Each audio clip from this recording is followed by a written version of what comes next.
Welcome, everybody, to another edition of Tackle Shop Live.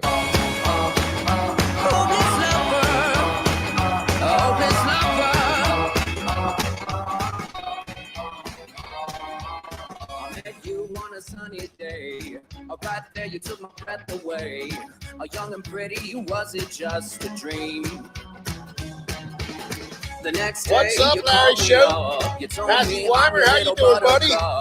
You came over and you fell into Galen Heathcote's here. Michael Bradley, how are you? I know what I feel. Mike Hager. Please tell me your love is What's real. up, man? You make me smile when I Bruce think Miller. of you. If I get down, Good to see you, Bruce. Kevin Carpenter, how are you, buddy? Conway Hayden, what's up, Conway? John S. is here. Ron's back, Bassett. Yo, yo, yo. JR Speckman, how are you, buddy? Danny Poust. Danny Poust is here. Jeremy Macbeth. Ben Guttrell is here. Jason Ortiz, what's happening? Ed Ranowski, how are you, Ed? Keith Goss, what's up, bitches? Makes it all worthwhile. Don't make me wait. It's not a funny game. You know just what I feel. YouTube users here. Good to see you. James Saban. Miranda Poole. Miranda, how are you? Good to see you, Miranda. Breezy Flyers here. Mark Arner. Bob Austin. Jesse McNutt. What up? Man, we got a great show for you guys tonight. We're going to be talking some topwater action. Nick, what do you think of that? I'm always about topwater. Oh, I love that topwater fishing. We're going to talk some topwater stuff. We did a frog show last week, and we thought we'd carry it over into, you know, the rest of the topwater world and some of the stuff that we use and some of the tricks we use and talk about that a little bit. So we'll be getting in on that.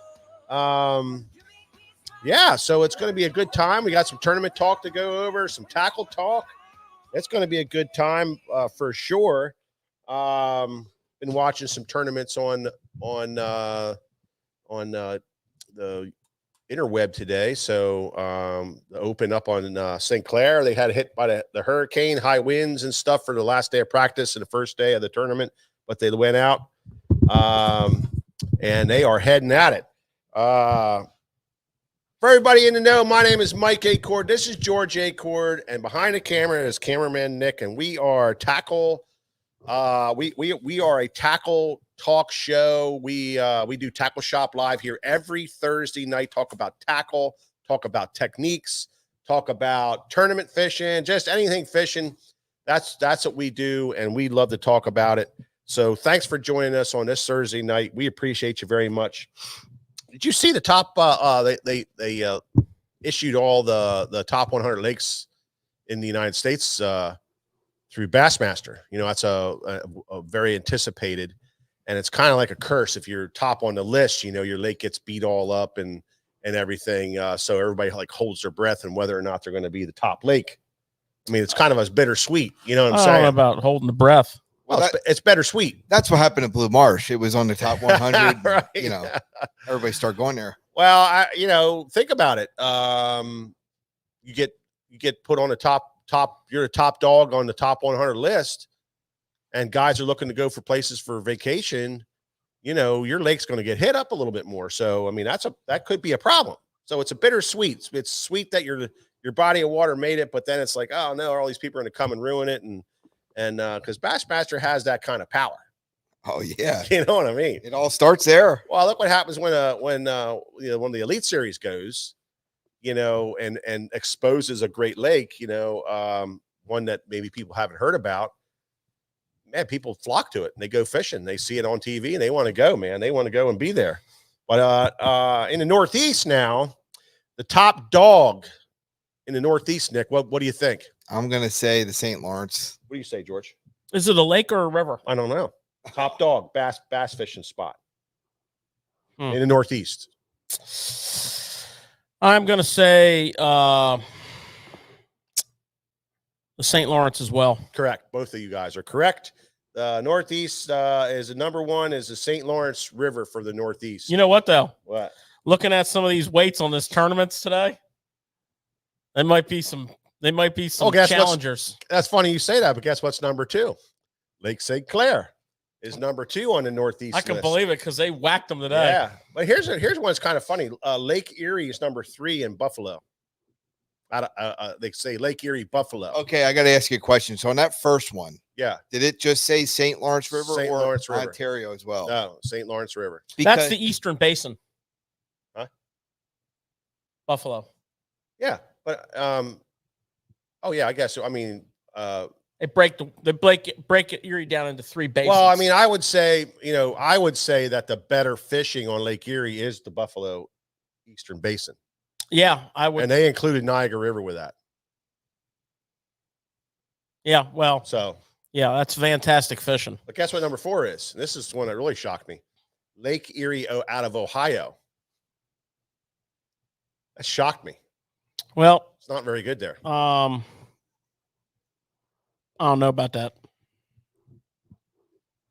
I mean, you know, Well, it's pretty good out of Ohio if you you run about 75 miles to yeah, the Bass Islands. yeah. That's probably what they're doing is they're considering the Bass Islands. Oh, they might. So that's number 4. Number 5 is Burnt Mullet Lake in Michigan, and number 6 is Lake Champlain. All the way down to number 6 is Lake Champlain, which surprised me. I thought Sounds to me like everybody's going to be heading north here. I thought it would be. Well, this is just the Northeast. Oh, okay. All right. So then that was just, and the Upper Chesapeake Bay made the list. Where would you think that would come in at? Out of how many? Out of 25, I'm going to say 17th. top 15. 23. Oh, Yeah. Number 23. Kind of weird. Well, if you think about it, okay, it's a phenomenal fishery. Okay. Yeah. But it's tiny. Can be. The fishery is tiny. Whereas if you're looking at a Champlain, you know, it's 100. Well, I don't know. They held an elite there. Oh yeah. I mean, they held an elite there. They held an open there. You know, I just I didn't thought. say they can't have tournaments there. No, I just thought it'd be higher on the list, but that's. I really have a protest. And you know the one that really surprised me didn't make the list? Susquehanna River. I have another protest. That would be a protest. That's a protest.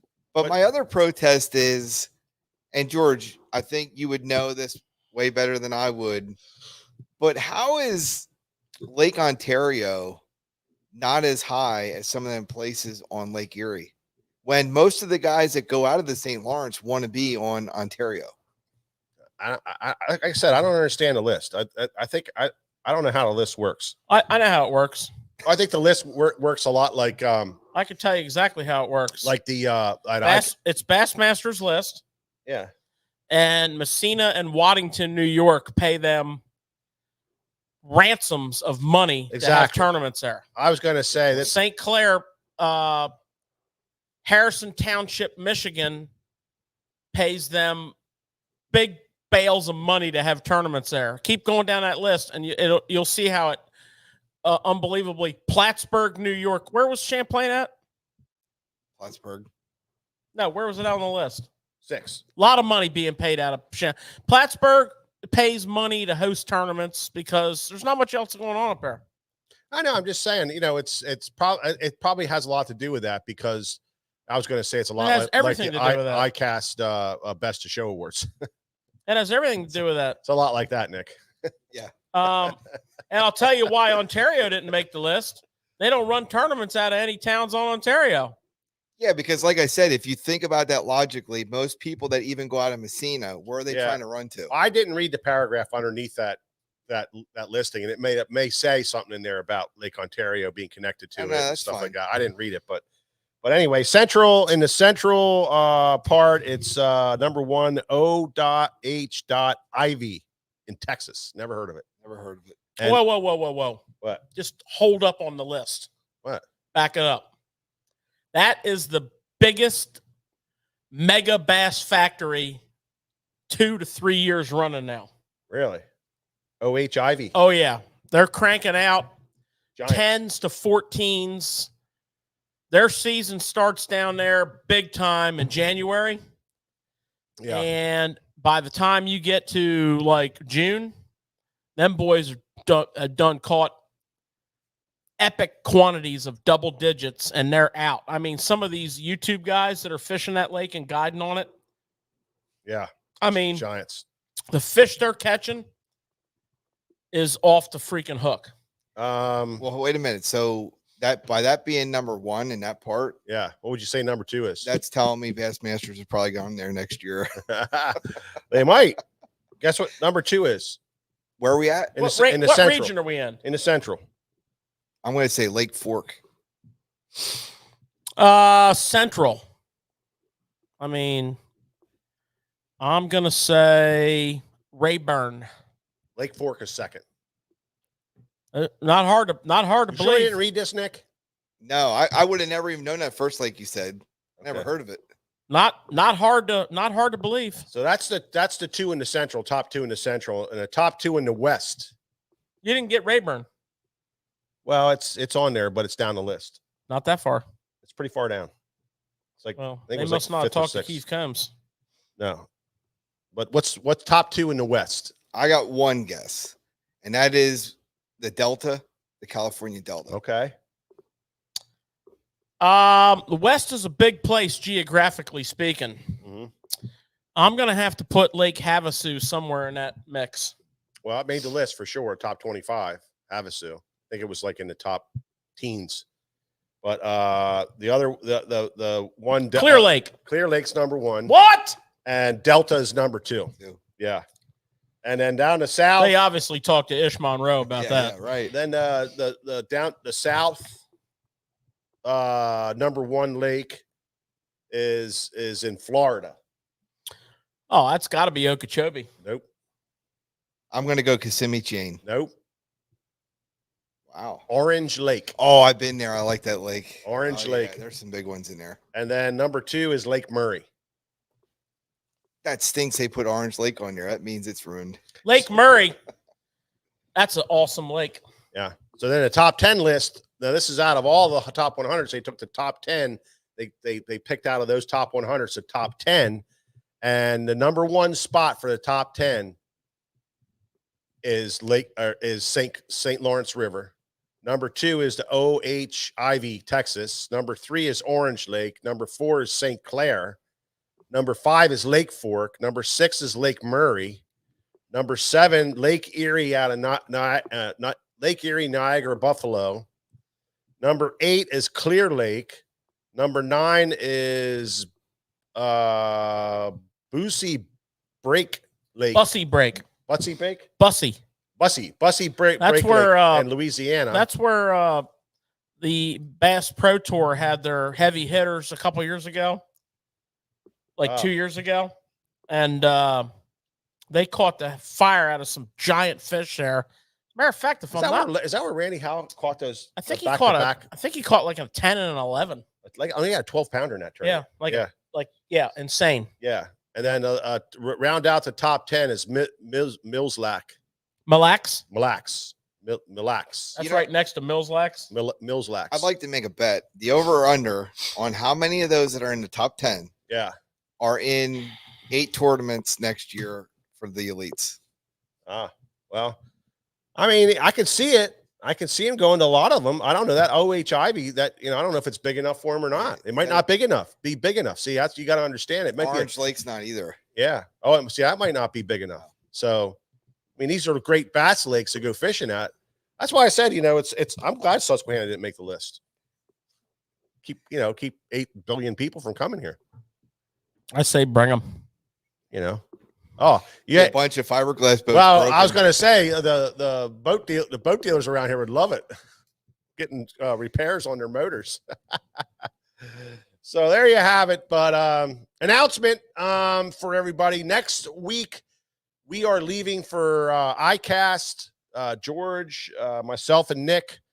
We're going to be going down to our favorite show to look at all the brand new tackle and get ourselves set up for next year. Get ourselves set up for all of our show season for you guys, and rub our elbows with the right people so that we're set up and we're going to bring it to you guys with 120, 150% energy next year. That's why we're going to do it. We're going to go down there. We're going to work hard. But so George and I are going to be out. I'm leaving Tuesday night, so I'll be here till 4:00 on Tuesday, and then George and I are going to be gone, Wednesday, Thursday, Friday. But we'll be back in the shop here on Saturday. In case anybody needs to talk to us, you're not going to get a hold of us during that period of time. But for you guys, be sure to keep your phones close, because Nick and I and George, we're going to do a lot of filming. We're going to do a lot of little live sessions. We're probably going to do a short tackle shop live like we did last year on Thursday night.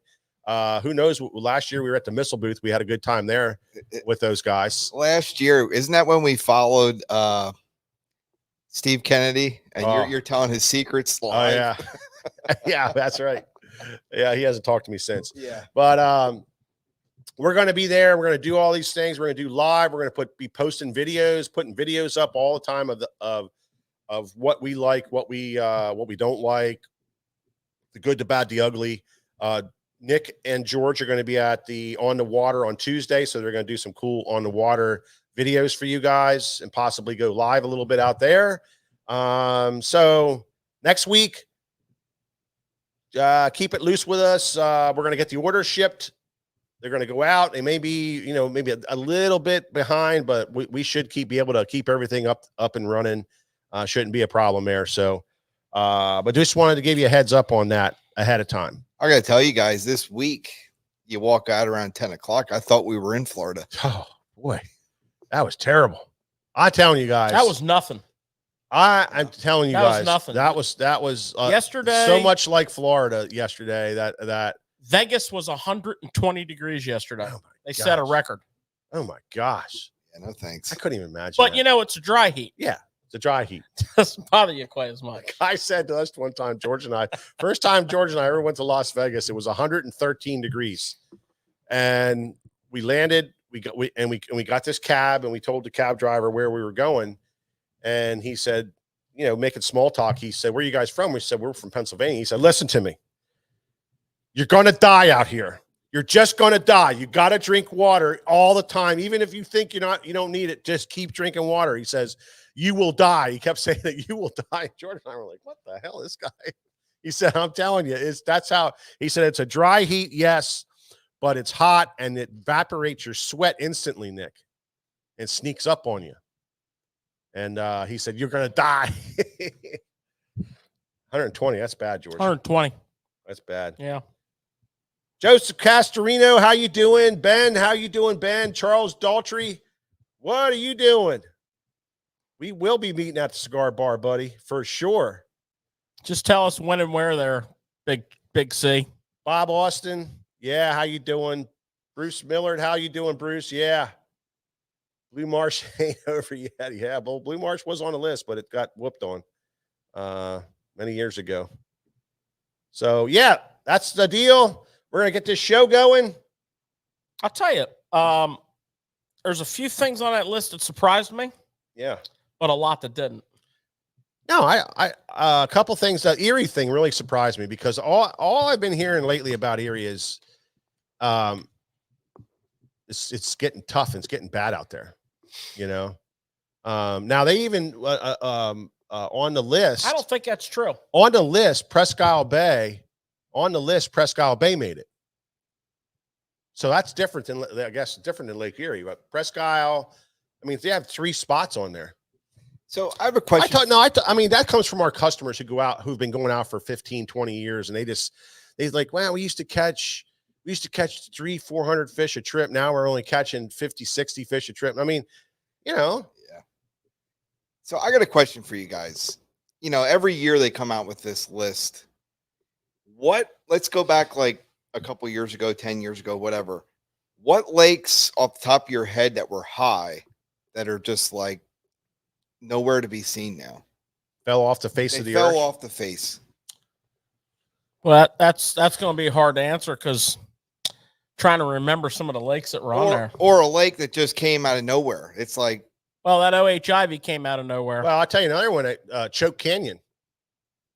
They put Choke Canyon on the list one year. Choke Canyon, choke. Well, there's Choke Canyon's a big lake in Texas. The problem with those Texas lakes, like one year Falcon Lake was on the list. The first year that the elites went there, they smashed records. They, Yeah. I don't know how many century belts. I mean, there's And they epic, drain them. epic. Well, they don't drain them. They're droughts. Yeah. And they're on the Mexican border, so Mexico's taking water, U.S. is taking water. Now they're like empty. They're like they're down to the river, and what's that other one down there that was on the border? That fluctuation like that. You know what I mean? That the guy who was on the that's just gonna take those lakes out of position. Yeah. Well, there's nobody's going there. Think about that one that was down there. They caught crazy fish. The guy who won The Bachelor won it that one year. Oh yeah, what was his name? Byron Velvick. Yeah, what was that lake? What was that lake there that those guys fished? I thought it would have been. It was that good. I know some That's of the Amistad, and there was guys that bought property there because it was so good. Well, they're both phenomenal lakes. Yeah. The problem is no damn water. You either got water or you don't. Yeah. Well, I wanted to give you a lake that I thought up north used to be higher than it is. And I don't even know if it's on that list right now. I can tell you if it is. And that is Oneida. Oneida it's on the list. It's on the list. It's on the top 25 of Northeast, and so is Cayuga. But I mean, like Oneida was a top 5. Yeah, you're right. Right. And now it's kind of Oneida's lake has changed. From back when that list was published. First of all, you got to look for the black helicopters. Okay, so back when that was published, you had Bass Opens, you had an Elite Series up there. There was two elites up there, or 3? Yeah, back to back. Two or 3 elites back to back to back. Yeah. And then naturally the Bass Opens. Mhm. So naturally, this freaking list should be getting pumped up. Well, and there's 2 other places I wanted to know if we're on the list, and that is the Potomac and James River. Potomac's been James on the River list was not. numerous times. James River. James River was not, but the Potomac was on, but it was very low. It was like 23, 22, 23. Well, yeah, but in past years, there was a time when the Potomac was top 1, 2, 3 on that list. Right. Right. I'm just saying, they were fishing an Elite Series tournament there every year. Well, if you guys remember when I started this conversation tonight, when I started the conversation on these lakes, if it was a good bad thing to be on the list. It was good for the economy in those areas. It's awesome for the economy. It's good for the economy. I mean, I'd love to have. I mean, if Susquehanna River's on there, it would be a boost to business, guaranteed. But at the same time, it brings a lot more pressure to your body of water. And I blame it on you, Mike, because the Potomac used to be on that list until you won that trophy. I know. And then I know. Now I've been talking about it ever since. And let's get in perspective here. About pressure on the body of water. That's not necessarily a bad thing. Okay, let's look at some places that get intense fishing pressure. I'm talking like nothing around here gets fishing pressure like these places. Let's look at Gunnersville. Yeah. Gunnersville can't get any more pressure. Awesome bass fishery. And for that matter, let's not even get picky. Let's just talk TVA lakes in general. I mean, epic, unbelievable. I'm talking tournaments every night of the week and 2, 3, 4, 5, 6 on Saturday and Sunday. Year round, pressure, unbelievable. The fishery is unbelievable also. So the pressure doesn't mean the body of water is going to backslide. No, but you're going to see a lot more people. Well, look at Lake Oneida. For us, that was a big one. And look at Cayuga Lake. Cayuga's arguably as good as it's ever been. Arguably as good as it's ever been. Yeah, I mean, you could say that. I am saying it. Matter of fact, I said it twice back to back. You never fished it before the elites were there. Yeah, I did. No, you didn't. Yes, I did. Not before the elites were yes.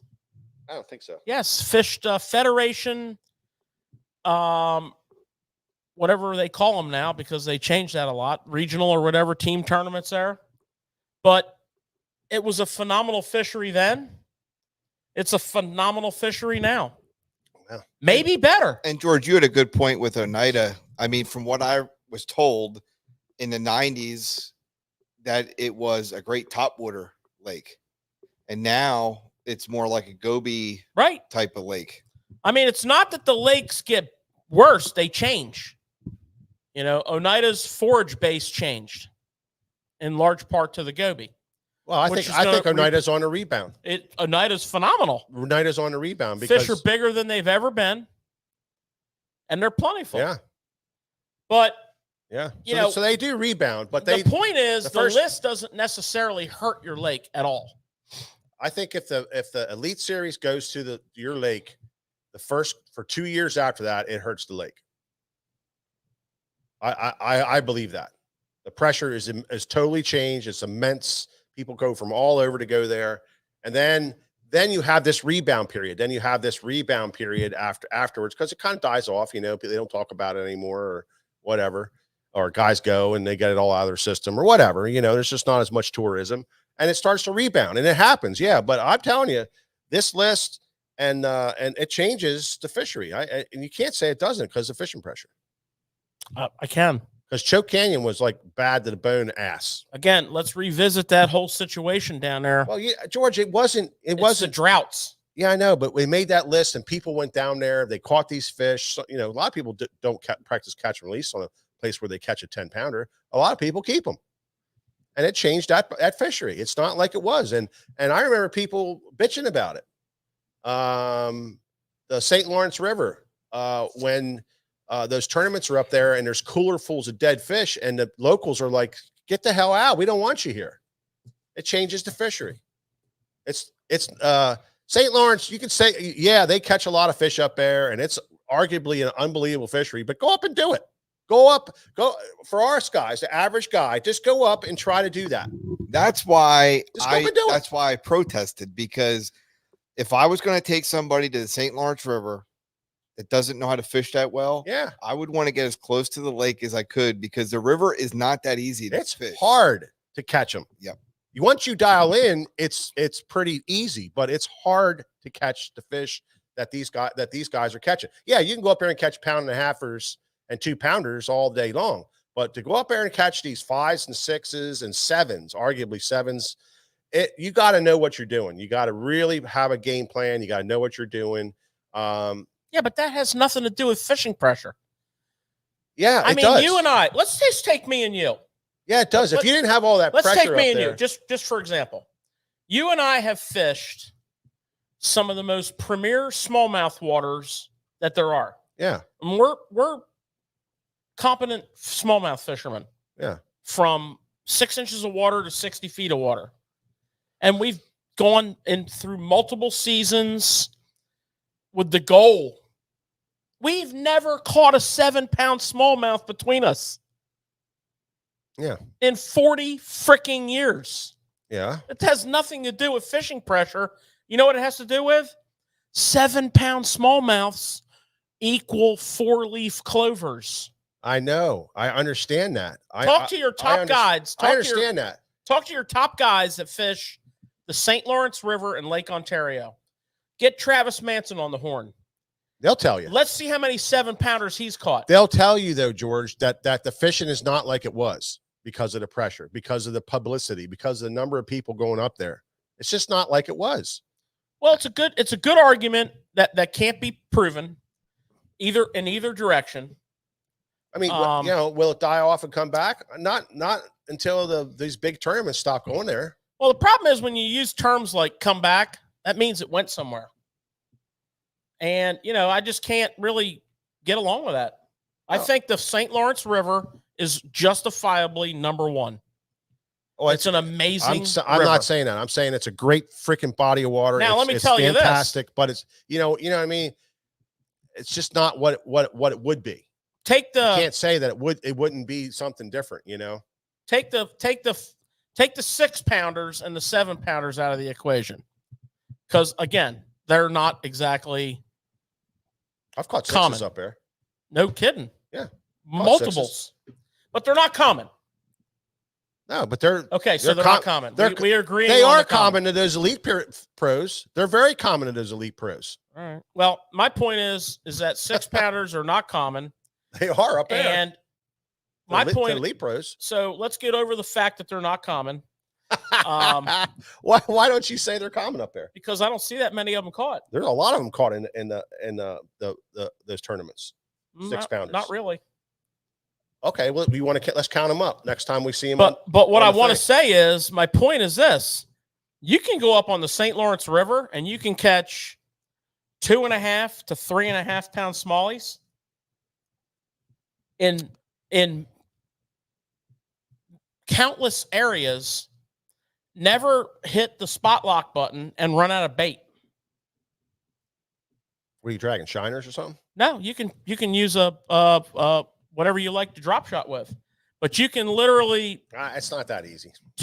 I didn't say it was easy, but you can do it. It's 2.5 to 3.5 pounders, but that's the quality. That's quality fish. They're not 7-pounders, which are 4-leaf clovers, and they're not 6-pounders, which are, they're doable. But anyways, I don't agree with the fact that bringing a shit ton of pressure to your body of water ruins it. Changes it. I mean, the fish get a little tougher to catch. Changes it. Look at our river with the explosion of jet boats. Nothing like it was. I mean, as far as as going out and pristine, just not seeing anybody out there fishing, just how about the catches? Nothing like it was. How about the catches? Well, right now they're good.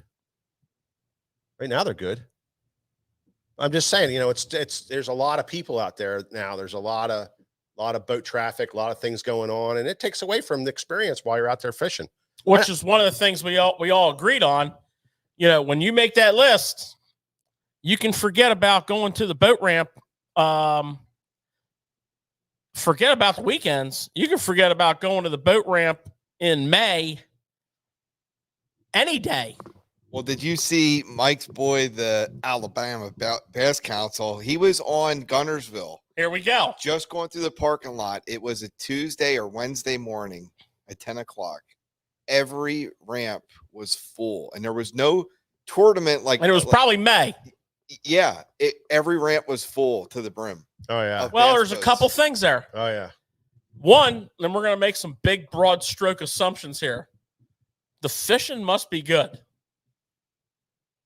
2, the pressure is unfreaking believable. Gunnersville. I would say, and here again, I would say that if you and I and Nick went down there and we spent 4 days down there, we would struggle. Yeah, I'd be significantly in disagreement of that statement. It would take us a while to figure out a pattern, and we would struggle.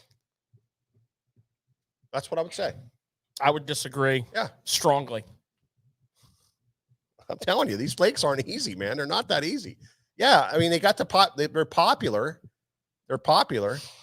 I would say if me, you, and Nick went down to Gunnersville, we spent 4 days there. And spent 4 days there. The last day by we were the there, end of the first day, we'd be stacking them up. I think we would be like, oh my God, the last day, how we finally say, oh my gosh, this is great. There ain't no way. I'm telling you, go down there once when you're 87 miles of grass. That's awesome. It's tough down there. Them big lakes down there, boy.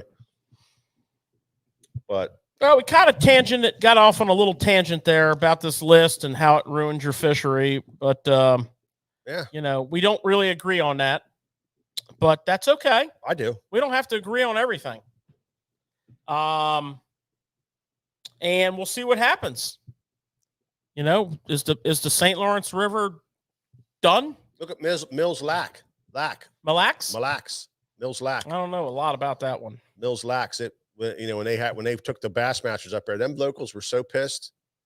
They wanted to kill Seth Feider. They wanted to string him up. I'm telling you. They did.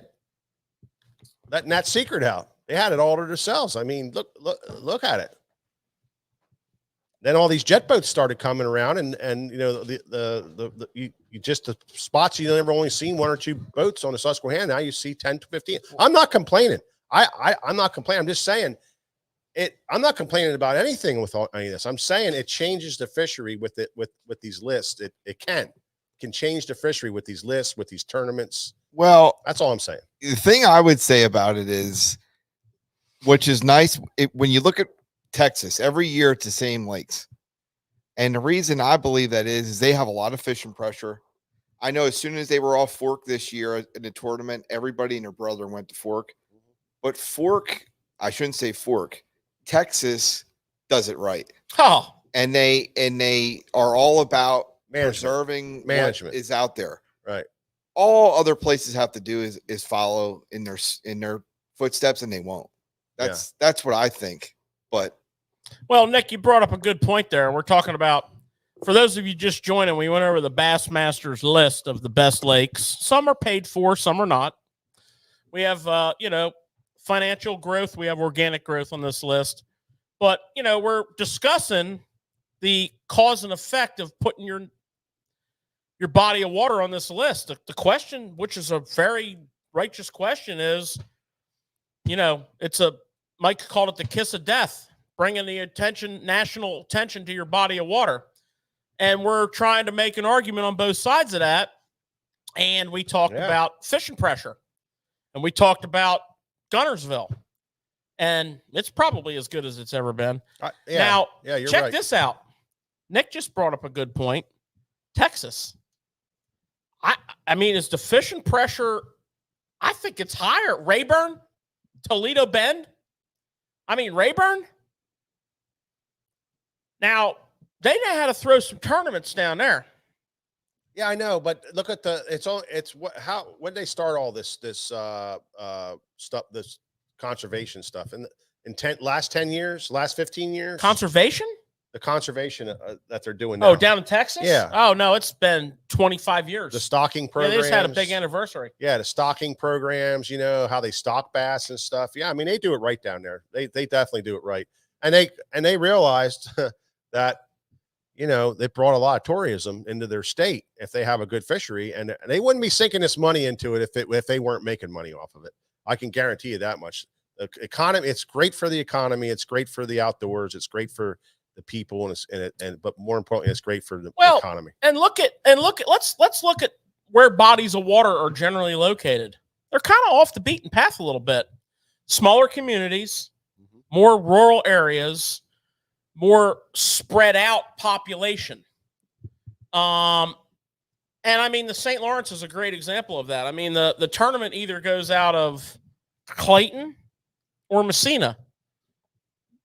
Both are towns that you can miss if you blink. And they're separated by quite a distance. But the state of New York, which is a big state, recognizes the value of tourism dollars and supports their various agencies' efforts to manage and provide. Yeah. So, Well, Pennsylvania is doing the same thing with the Susquehanna River. They're trying to protect the Susquehanna River by not having tournaments on the massive part of the river to try to get it to come back. And then I don't know, maybe the efforts are working. I don't know if it's working because of that or not. I think that's not a good example. Why not? Because I don't think the state of Pennsylvania. Why not? Does why are you saying that? Look at the. I don't think that look at the North Branch and the West Branch. I don't think the state of Pennsylvania has any.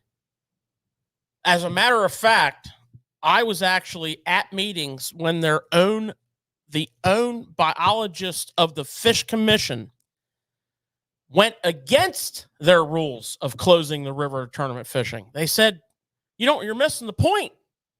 We created limits that this fishery will support. You guys are making laws up on uneducated whims of your minds, and somebody's in your ear.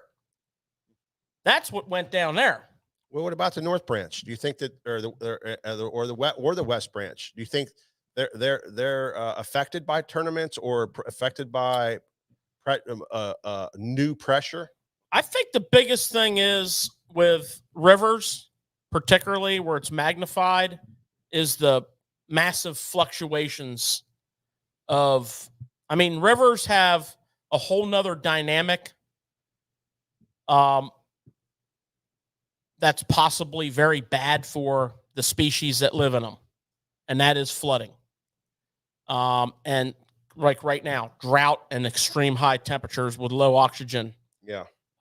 Plus the areas that the Susquehanna flows through, particularly the main stem, are pretty densely populated in the bottom third. So there's a lot of bad stuff going on there. But anyways, that doesn't happen so much on, say, a lake, where you're not really having that other level of effect, the droughts, the floods. You know, this river out here can flood in 4 days. Yeah. And if that happens during the middle of the spawning season, oh, we went through that. You know, yeah, you got a problem. This river out here can go to drought, and the water temperature can spike in a week. Yeah. And if that happens right after the spawn, you got a problem. Yeah. And we've seen it. Yeah. We saw a stretch where we lost basically 7 out of 10 year classes of fish. Gone. Wiped out. Not to mention quite a bit of the adult fish with them. Mm-hmm. And that led to some bad times, which you can blame on all. I mean, you know, you can blame on everything. And then we had a really good stretch, and we continue to have one. Mm-hmm. And that's why we have really good. I mean, that's why Bassmasters Kayak Series comes back every year. That's good. Yeah. It ain't because the fishing sucks. No, that's good fishing. I forget what I was going to say now. I had a really humdinger on my brain there. I forgot what it was. All right. Well, we can talk about this later, but that's cool. That list came out. Upper Chesapeake made the Northeast cut, which was nice to see. And it was unique, some unique names on there, and that was fun. So, well, yeah, I mean, you know, we discussed that. The problem with the Chesapeake, as we briefly discussed, is it's a massive body of water, but it's pretty small. Most of it is not bass water. Yeah. The bass water is phenomenal. Yeah. We have like all this awesome fishing condensed in these areas.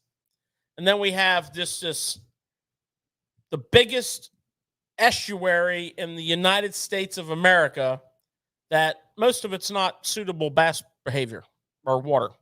I mean, the fishery itself, the Chesapeake Bay is an amazing place. It is. And the diversity of species of fish that are in it. It's unbelievable. I mean, we within 2 hour drive of this store right here, we could be on some of the Bassmasters top listed bass waters on the Chesapeake Bay, or we could be jigging up 30-pound redfish.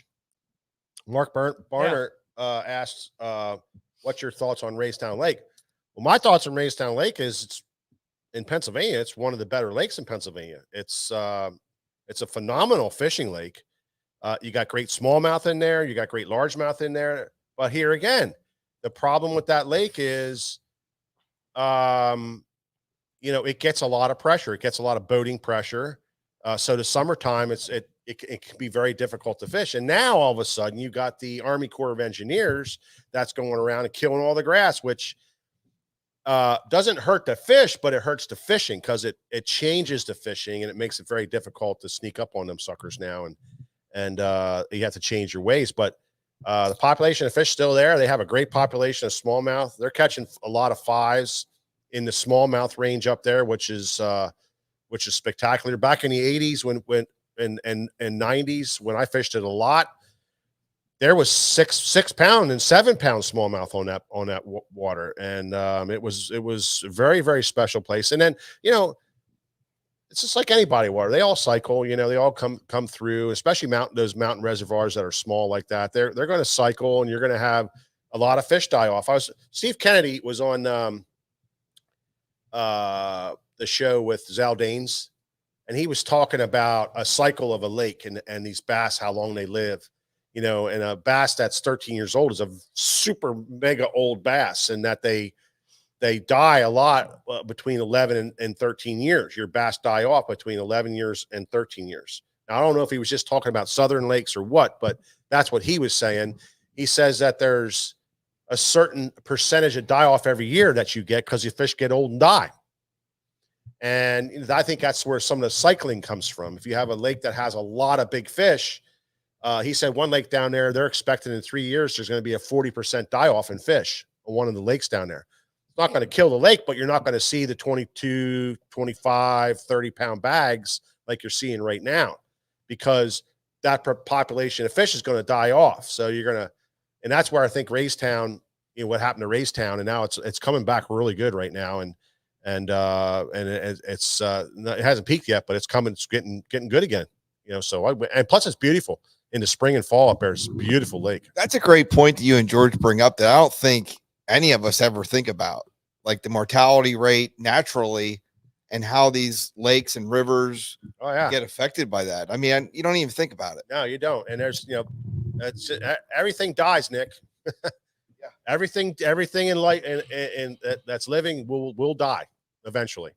So, but one thing I will tell you, Nick, when you kill the grass on a body of water, you're setting that body of water back. Oh yeah. All your little bass are now bait because they have no place to hide. So you're destroying and we're just talking bass here, not to mention everything else. Yeah. You're also eliminating a filtering agent. You're also eliminating an oxygen producing agent. So here's what happens. So we take a lake and we have just one state. We don't want to really get multi-state lakes because now you really got a freaking mess. One state, the whole lake's in one state. You got a DNR or an agency that's overhearing that state. Now, if that happens to be in a state like Pennsylvania, good luck with that, because they're terrible at what they do. They're the worst possible example of how to manage a body of water that you can have. There's probably sanitation canals in Chicago that are managed better than Pennsylvania lakes. Because they have a wonderful slate of biologists here in Pennsylvania, but the lawmakers don't listen to them.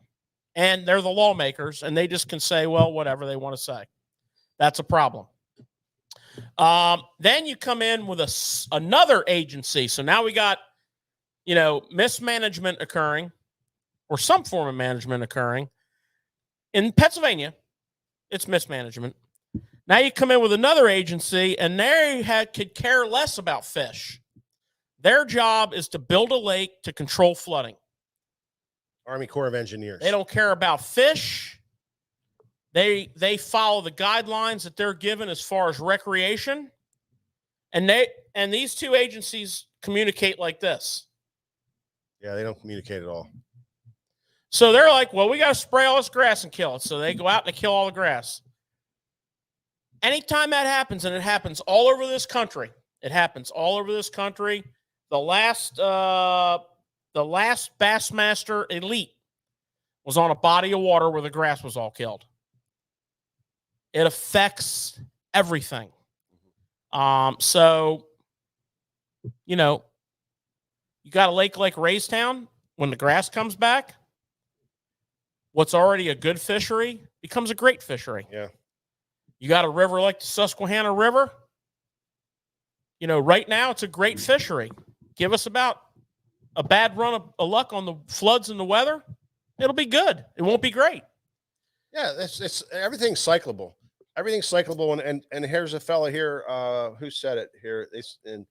Jason Ortiz says, well, they spawn every year. You're exactly right. They do spawn every year. So that's the nice thing, is you have recruitment that comes up through the ranks. But if you get a scenario where something happens to that recruitment, well, now you miss a year. Now you're going to have that gap, or it's limited. If you spray all the grass and they don't have a place to hide, or it's limited. So yeah, down south, and that's why these lakes down south rebound so quickly, is because they have great management. Number one, they have great bodies of water with great vegetation and stuff for these bass to spawn in and survive. But they also have fish kills. I mean, they get fish kills for whatever reasons, and they get flooding, and they'll have periods of time where they'll lose a spawn for whatever reason, and you'll see the lake go through a cycle. But so, well, Mike, you're seeing that too right now at Blue Marsh. You know, everybody's talking about how many fish they're catching. Well, there's a big reason for that. You know, the lake's choked full of grass right now. I've never seen grass in that lake like this. And I mean, that's a game changer. Whereas you go to, like George was saying about, like, I know a lake I love is Candlewood Lake. Yeah. They literally killed every bit of grass there. Fishing's still good, but the spawns are not what they used to be. Yeah. And you're seeing that. Yeah. Oh yeah. It'll affect it. You'll see it. It's all over the country. I just don't know, if they all get together and say, okay, we're going to start killing grass all over the place, or if it's just a local local people that complain about the grass. And well, or it's the Army Corps. Look at Okeechobee. Hold the water back. Yeah.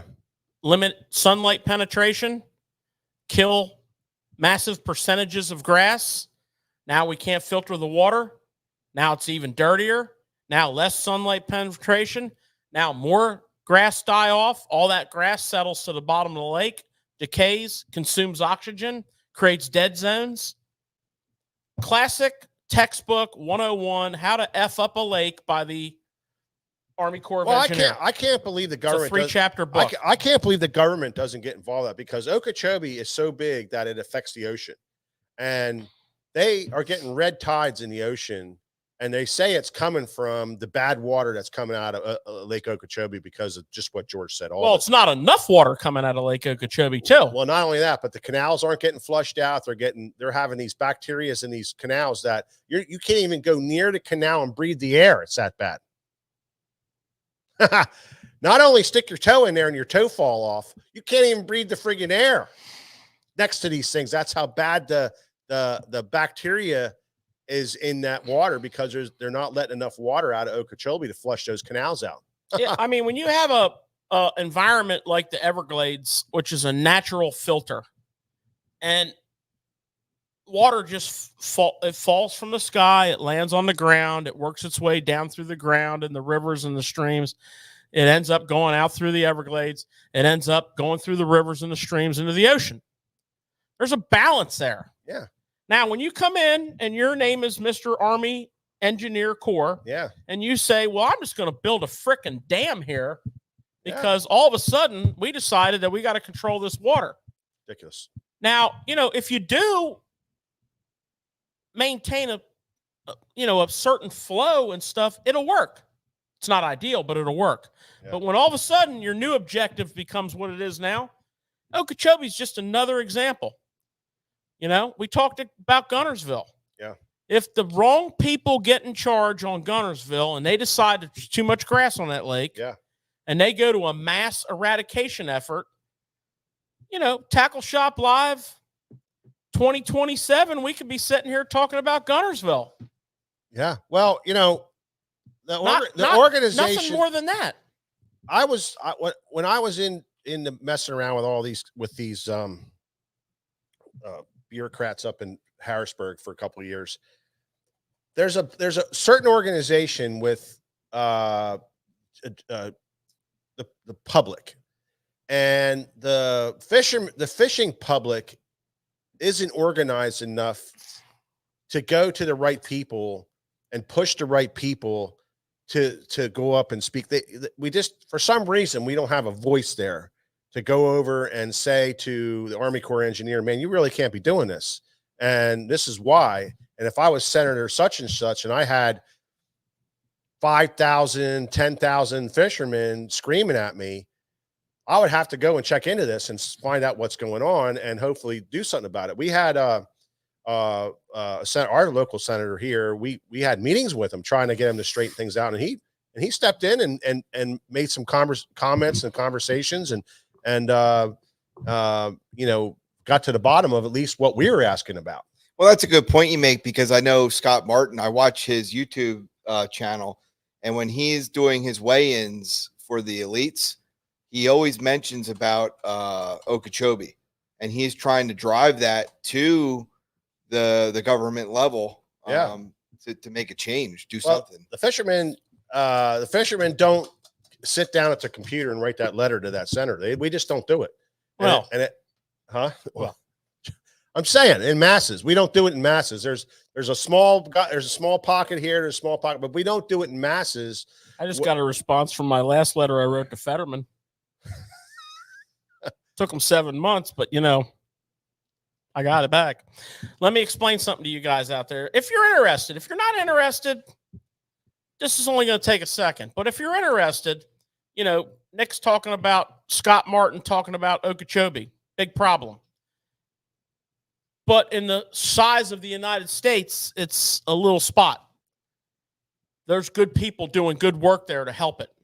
But what if we all had a united voice? What we do, it's called the ASA, the American Sports Fishing Association. And guess what? You get on their mailing list, guess what? They're going to send, they have lobbyists that they pay. They're lobbyists, paid lobbyists. They go to Washington, D.C. every day of the week, and they push their agenda, which is things that might not seem that important to you, but they are.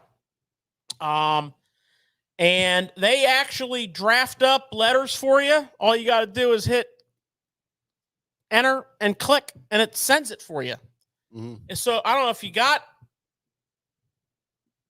30 seconds a month spare time when you're doing your emails, sign up to the ASA, get their newsletters, and, they have things we got to vote on. Now, might not be all about you. Might be a saltwater issue. It might be an Okeechobee issue. It might be something on the West Coast. But the more people that write their congressmen and their senators and the lawmakers, the better. Mm-hmm. So yeah, not to preach here, but I'm just telling you, you can write that letter, and it doesn't take very long, and you don't have to write anything. They write it for you. Yeah. They even tell you where you're going to send it to. Yeah, it's all good stuff. So there's a lot of things you can do, but I don't know how we got on this, but anyway, lots of good fishing on those lakes. Lots of good. The list was great. Names we haven't even heard of before, but it was that was fun. But so yeah, George, we're gonna get this show going, keep it moving. You might not realize this, but it's been going, and we're for an hour. It's fun. It's fun. But guess what we're gonna do now? We're gonna talk about something we really like talking about, and that is tackle, and we call this tackle talk. Changing the pace here.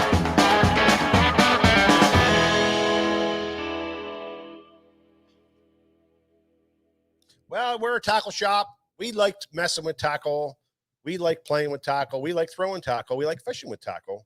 And we also like talking about tackle. George, what we got new, hot, new old stuff, I want to say, stuff we want to talk about. What's happening? Well, we're going to talk about a few things that are on the top of my mind right now. And the first one is a very obscure bait called the Jackall Riser bait. Riser bait. We've talked about that many times. I don't know about many times, but we have talked about it. Love that thing. So what's interesting about the riser bait is this is actually designed as a topwater. And unlike most topwaters, it sinks like a rock. So it's a very unique bait from that perspective. When you first buy your riser bait and you don't know anything about it and you cast it out, look at them little hooks.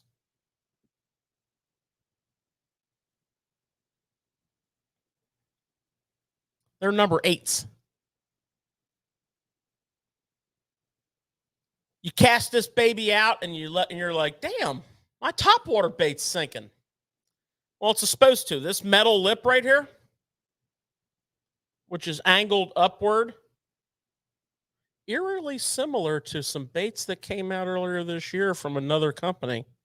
Mm-hmm. Mm-hmm. This bait comes out of the water, pops up, and on a steady retrieve, it comes back to you like this. It almost looks like a little snake coming across the top of the water. And this bait has a very interesting story with it. First of all, Jackall, we do have availability issues, but, we have some now. I mean, this is great. This is a great day. We have like 3 or 4 colors in stock, and we have decent quantity on them, but their colors are phenomenal. This one's called RT minnow. I mean, it just looks just like what I would call a river minnow.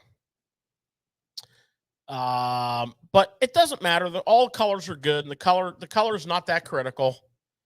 But what's cool about this bait is a couple years ago at Hartwell, the Elite Series was there, and a couple of crafty anglers, I believe it was Koto Kuriyama, to be honest with you, were taking this bait and using it subsurface as a scoping bait. And that is ingenious. They would cast it out, they'd watch it sink, and then they would do the same thing that you would do on top of the water, under the water, 10 feet deep, 15 feet, whatever, and bring it over top of the fish, kill it, backslide a little bit, bring it back over the fish. And it became a sensation. Spawned some competitive likenesses. It's called the riser bait, and it's primarily topwater. Now, guys, I have a lot of experience with this. Mike has a lot of experience with this. We've been throwing this bait since literally it's been brought out by Jackall in the U.S. I don't know how long they've been making it in Japan, but they've been bringing it to the U.S. now for a while. Got to be 5-6 years. And, we always used it as a topwater bait.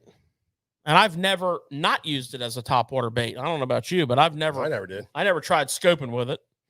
I was blown away by that whole thing. I liked it for schooling fish, when they were schooling up, busting on minnows and stuff. That's you can cast it a country mile. Yeah. Skips real nice through the water. When you're reeling it back fast, it's skipping around like a jumping minnow. It's also like uber finesse. It's an ultra finesse topwater because there's no splashing. Yeah. This thing it's heavy. It's dense. You can feel how heavy it is. Mm-hmm. You feel that? Look, it's heavy, but it's pretty tight. It really does the swim, but it's subtle. And I'm going to tell you what I've noticed with it with my very own experiences, particularly the first 2 or 3 years I started fishing it. It was really a staple in my range. I don't remember catching a small fish on this lure. Now, I haven't caught a ton of fish on it, but I've caught a fair amount of high-quality fish on it. I've caught them in super shallow water. I've caught them in deeper water. And a lot of times I throw it in places that you really wouldn't fish. On a river system, a lot of times I'll just throw it in slack water, just off current, slack water. And every once in a while, you'll come across a big smallmouth or a big largemouth that's back in those places hunting. Take the Susquehanna River. Reminds me a lot of the Mississippi River. And you take those current breaks, those weed beds, and I could say any river, and you get that slack dead water that you generally don't fish, throw this thing in it. You get schooling fish. I like it for schooling fish. You can reel it fast. And it skips and I'm talking now through fall. Yeah, it skips really nice. And you can launch it. George, that bait right there, I mean, what's it weigh? And then with that, what's your setup with that bait? So this bait is it's a little heavier than you might think. I don't know what it weighs. Well, that's all right. But what are you using? It's 0.3 of an ounce. 0.3 of an ounce. Hold on. Let me get this out here. I'm going to give you some numbers here that we can relate to. I'll tell you one thing about all these Japanese baits and these freaking jig heads that I'm going to talk about later. Oh, they're out. They're crazy with their numbers. 0.3. Let me tell you how we do it here in America. Hey Siri. So 0.3 is 0.3. Okay. 0.3 what? So a quarter is a Hey, quarter Siri, of an ounce. what's 0.3 of an ounce? A quarter of an ounce is 0.25.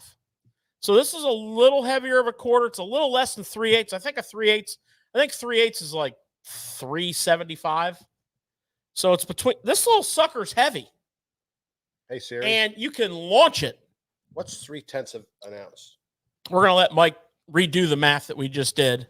So we'll pause for that. I'm giving you the exacts. Oh. Well, George, while he's checking with Siri on that, Keep talking, George. I didn't tell you to stop what's talking. your- Like it's a joke, okay? I didn't tell you to stop talking. what's your setup with that? Just Well, checking you. I started fishing it on a spinning rod. And I don't know if that's the best way to fish it. It works really well. I threw it on braid straight to the bait. And lately I've been fishing it on a casting rod, and I've been fishing actually fluorocarbon because I'm winding it constantly. And I'm using that casting rod for multiple other presentations. So I'm not sure which is the best way to go. I don't think it matters. You know, the big thing with it is the hooks are small. I like to take them up one size. I've caught a lot of fish right out of the box with these hooks, which I think is why I started off with the spinning rod. The casting rod I've been throwing it on the last 2 years is a medium tip. It's actually an extra fast taper, which I generally don't throw for topwaters, but it's just got this nice soft tip on it, and I've had good success, keeping the fish hooked. It's a medium, so it's not like I'm not really putting a lot of pressure on them. I'll tell you, it's a great bait. Another thing is I've never lost one of them. So, I have my original ones from 5-6 years ago, and they've traveled. I've loaned them out. I put them on loan.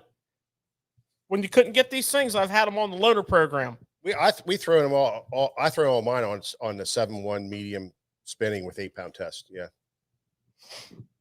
Usually it's like a 10-pound braid to a leader, some sort of leader for me. Cool bait. What else you got there, George? It's called a riser bait. Cool bait. Remember that.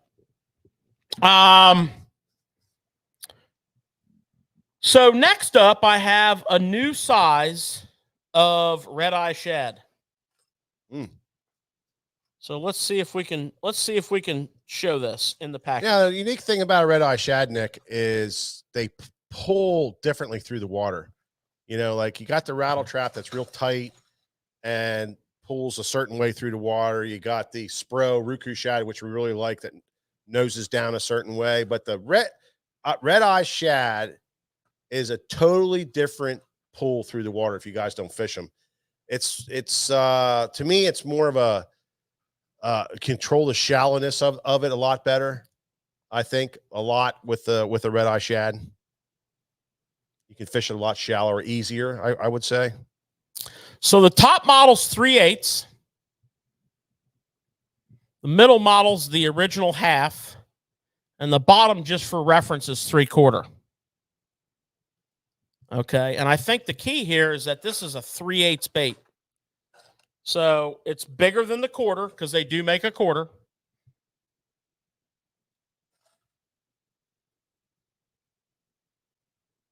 It's right between the quarter and the half in profile, but it's 3/8.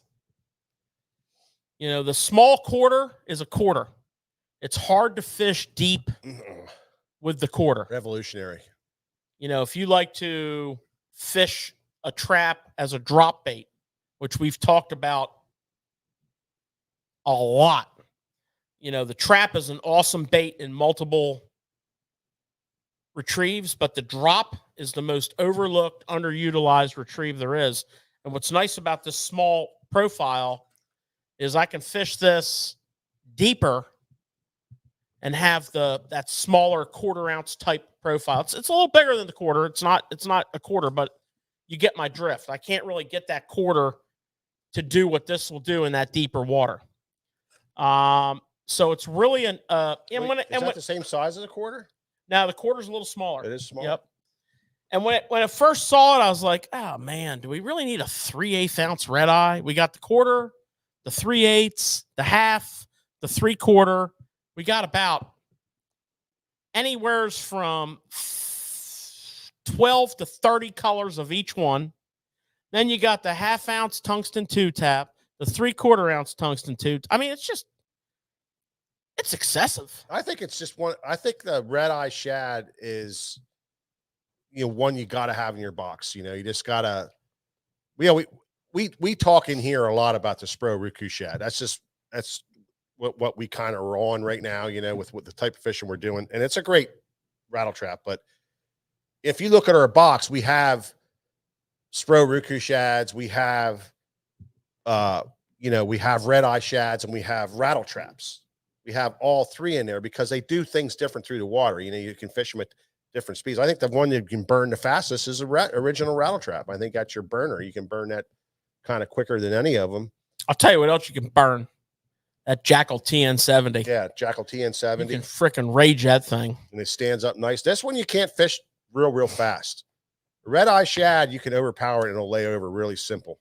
But it's very controllable, and you can fish it shallower, I think, and control the depth a little easier with that. And it pulls hard through the water. Well, one of the biggest things that I look for in the red eye shad is on the fall. It falls fairly level and it wanders its way down. It definitely doesn't wander to the extent of like a nomad, swim treks, but it wanders, but it's not a nose diver as much as it is a more level diver. And that's always been its greatest attribute. That's always made the red eye deadly. But this new 3/8 ounce side is interesting. And you'll notice if you look at this thing, this is carrying a big set of hooks on it. I don't know if they tell us what size hooks they are in here. I'm going to tell you they're 4s. Sharp as hell, I can tell you that. All their hooks and their things are sharp. Yeah, they don't tell us. They're 4s. They're definitely 4s. They're not 5s, Mike. What's the what kind of hook is it? Did they ever say what kind of hook that was? No. It's a sharp hook right out of the box. It's really sharp. No, they don't mention a hook. But all the Strike Kings use the same hooks, whatever they are, right, George? Right. And you don't have to change them. Well, it depends. If it's a tournament day, I'm changing them. If we're fun fishing, I'm not. I don't know, that 1/2 ounce with that 4 on there. That thing comes out of that box. They're good hooks. Legit hooks. They're good hooks, but some of us get a little bougie about our hooks. Some of us have worn multiple files out, sharpening them. What are you changing to though, George? And it used to be a simple cut and dried recipe for me. Triple grip. No.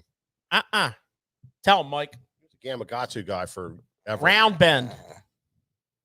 But if you ever come into the store here, the website doesn't do it justice.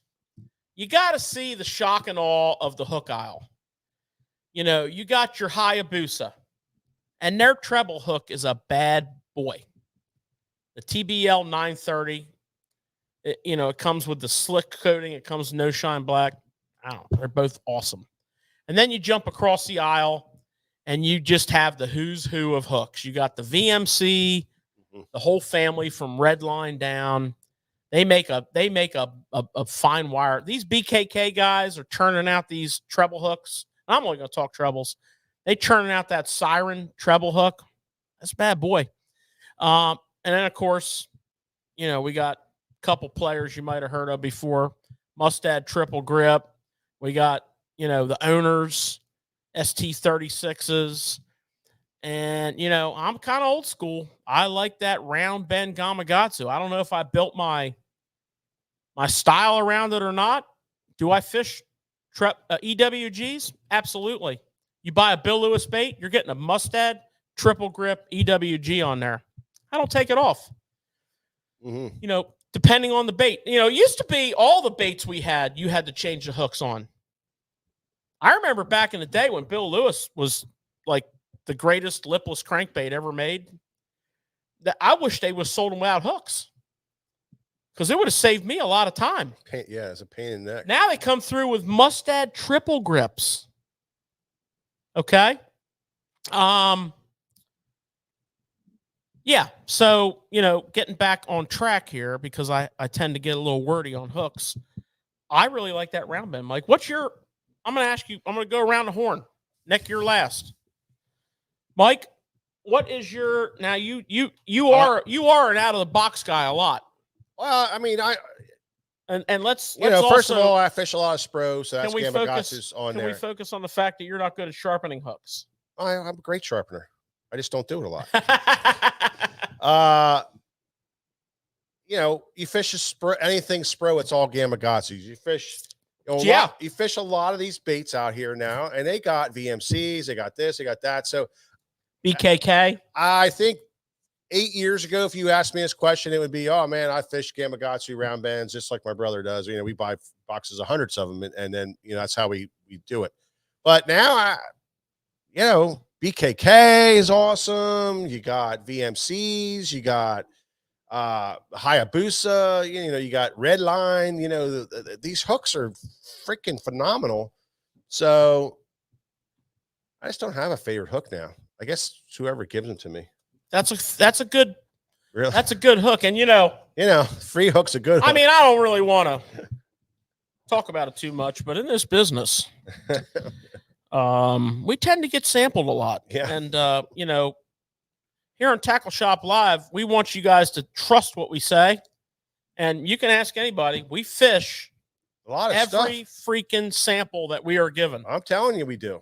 Matter of fact, there's some things that we want to talk to you about that we haven't as of yet because we haven't fished it.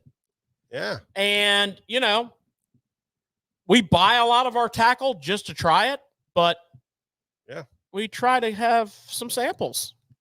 Well, whenever we get samples, we use the hell out of them. And but the other thing is all this stuff we open up some of these nights, the packages get ripped, so we end up going in our box too. Sampling. No, it's so not. It's how we stock our tackle box now, Nick. So Nick, Mike and I are pretty much homeboys on the round bend. What's your go-to? So first, I'd like to give all these bait companies, a round of applause for seeing what they used to do. That's right, because that's legit. I mean, that's legit. They really understood that people were changing their hooks out. Yeah, and they're like, you know what? We're going to offer top end hooks. And a lot of these baits, you can really run what they come with. But when I do change them out, I do like triple grips a lot. I also really became kind of partial to the BKK lineup. I don't know. They are sticky. They are sticky hooks. No doubt about it. Yep. Good hook, good strong wire, good hook. I want to go one step farther on the hook conversation for just a hot second. So we're talking about the 3/8 ounce red eye shad and the fact that it's coming out of the box with number 4 hooks. I like that. I like an oversized hook on my lipless bait because you lose a lot of fish on lipless because of the condensed weight acting as they're flopping and it's you know what I mean? And you remember some of the fish you lost because they were beasts. So I was sitting here thinking about this hook conversation and I'm looking at all these baits. And some of these baits are what I would call delicate. We love our jerk baits. We're big jerk bait guys. And, there's a reason why you go through a lot of hooks on jerk baits. You have to fish a lighter wire. There's not a lot of situations where you can beef that wire up. Yeah, look at mega bass. You can beef it up a little bit, but you can't really like put a big time oversized heavy duty hook on there because you throw off the suspension. Now you might want it to sink.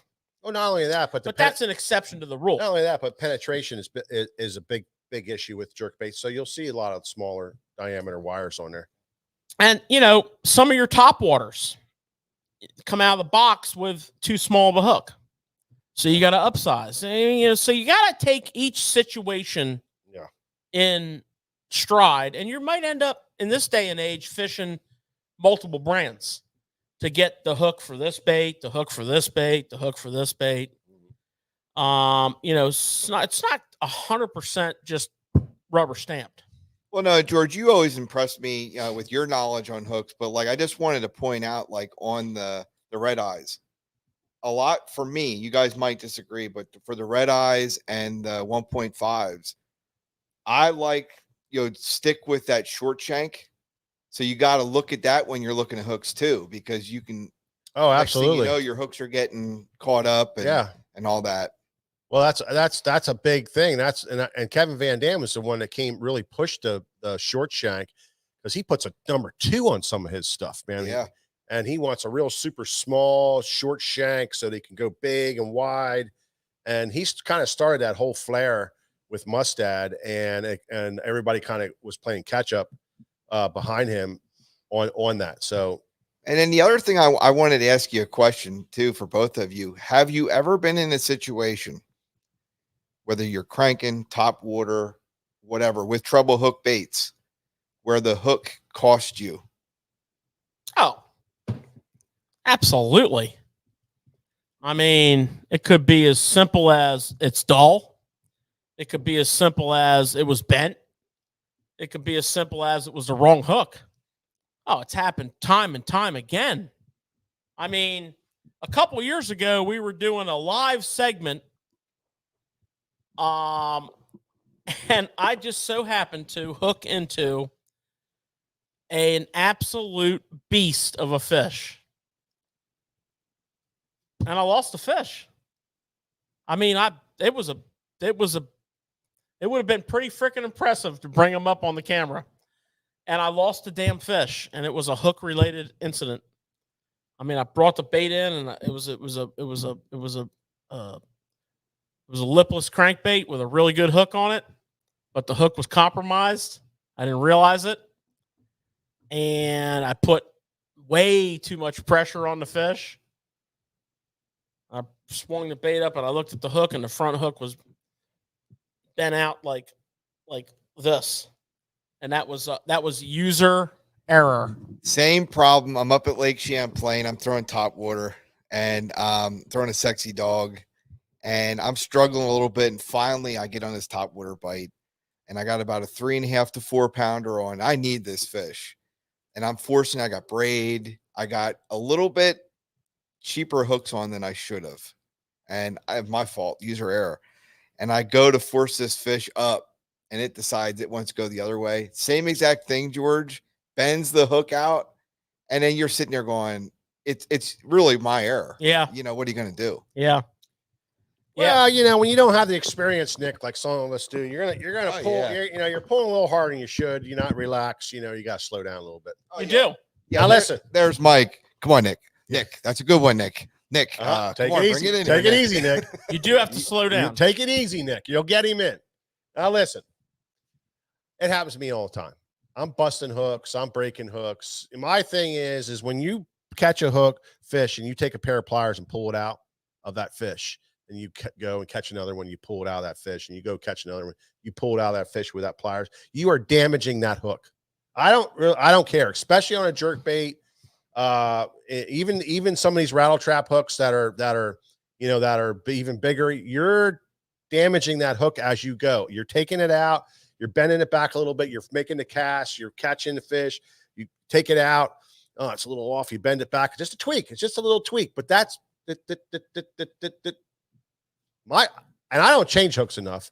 So you ask George when he gets into the box sometimes. He's like, "What in the hell is this?" I have a jerk bait that has like 3 treble hooks on it, but now it's only like one treble hook in the front, a double in the middle, and a single in the back because I busted all the hooks off of it. You know, that something you got to think about is you got to think about, and I've seen somebody here says he usually loses his bait before he changes hooks. Well, that's either because you snagged up right away or you're like me, you don't change stuff all the time like you should. You should change your hooks, especially if you catch a lot of fish on it. And remember, tweak, just like a spinnerbait wire. Exactly like a spinnerbait wire. You catch 10, 15 fish on it, from 10 on, it's Russian roulette. It's going to break. Eventually going to break. So remember that. Interesting. All right, while we're on the Strike King topic, I want to introduce you to the Bitsy line of baits. And these are freaking cool. So what I got for you is I got the Bitsy dog. Look at that sucker, man. That's a little bitty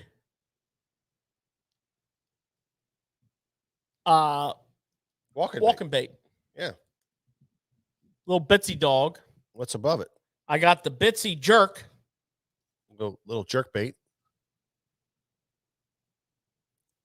That's like the little KVD 0.00100. I have and this, I really like this one too. I like the Bitsy Pop. And then we got the Bitsy Red Eye Shad. 1/8 ounce. Here, flip that around because they can see it. There we go. Now, the jerk bait, that thing's got some tiny ass hooks on it. I mean, I don't even know what they are. They're like 12s. Well, no good. Those hooks need to be. I mean, why are we throwing those little things, George? Those hooks need to be upped a little bit. They're too small. Why are we throwing these little things? Well, there's a big, the big catchphrase these days is BFS. Everybody's got the BFS on the mind. And here's what's cool about this stuff. For those of you who don't know, BFS, bait finesse. It's basically light to ultralight tackle on a bait caster. Now, you can obviously fish these on a spinning rod. They don't have any laws against that. No, not at all. Creek fishermen, wading the local creek, is getting big. A lot of guys that are coming in our shop are experiencing great catches on all of our smaller rivers and smaller streams around here that flow into our main river. They're having these great catches of wading these areas. There's a lot of kayak people that are kayaking these creeks and these small rivers and having a ball doing this stuff and catching a lot of fish, 40, 50, 60 fish a day, and some nice ones. And they're doing it all with BFS tackle, and they're doing it all with these little baits. And whether they do it with a BFS rod and reel, which is a big growing thing in our store, or with, like George said, a spinning rod, just absolutely can throw it with a spinning rod. It is really coming on strong. Exciting stuff for a lot of local people. For us, I know it's happening across the country everywhere. I just watched a Bill Dance series where he was catching creek bass, that flowed into a local lake, and he was wading this creek and he was catching these spotted bass. Some of them, some of them were 2.5 pounds. That's what we're having right now. We're catching smallmouth in these small rivers at 2.5, 3 pounders, and on light tackle, a lot of fun. So it's something you can try out. Yeah, and it's also a lot more than that. I mean, you get in a traditional setting and you get a bug hatch, and they're tiny little bugs. These Bitsy poppers and these Bitsy dogs, and you go to any brand you like, they all have a Bitsy, BFS size topwater. You get on that little bug hatch, that little mayfly hatch with the small little bugs, and the fish are getting real picky. That solves that problem. Here where we live, we have a mayfly hatch every night of the week. And we have them from itty bitty mayflies up to big old super tankers. Big ones. And when they're little and you're out there on the river, you just see what looks like trout rising everywhere. And that could be a 6-inch bass, a 4-pound bass. You don't know. They're sucking bugs down. And if you hit them with a big bait, you might catch some. But that's a situation for a small downsized bait. And these fit right in right there. You're a trout fisherman. You're doing some trout fishing. That little jerk bait, trout. This past trout season, our trout guys got onto that bait. It was new. It's over. They were killing them on it. And, of course, you can't catch fish on an 1/8-ounce lipless bait. I mean, throw at anywhere, and you're going to catch some fish. So it's an ultralight to light tackle movement. Mm-hmm. And, of course, Strike King's got a full set of colors, nice quality baits. The top waters are spectacular. So there you go. And they're $5.99 a piece. Yeah. Right? You can buy a whole box full of them for $25. Well, that's nice because, when you're wading them creeks, some trees are really close to the water.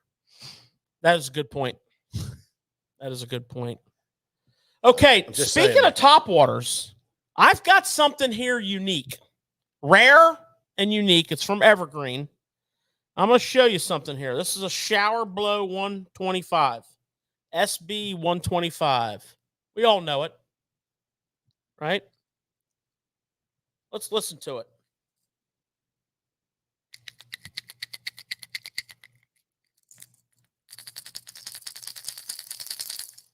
Okay. It's a knocker. Now we have the anniversary edition. Hear how more tinny, more higher pitched it is?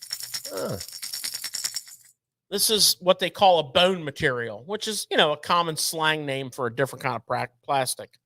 But this is the Evergreen anniversary, 15th year anniversary of Evergreen being sold in the U.S. And we've been there since day one. Day one. We got bone knocker and bone. It's kind of a little bit of a two-tone deal. You got the trademark glitterazzi on the belly there.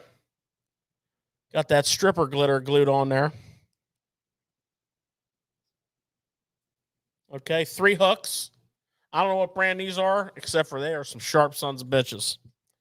Then we have the 15th anniversary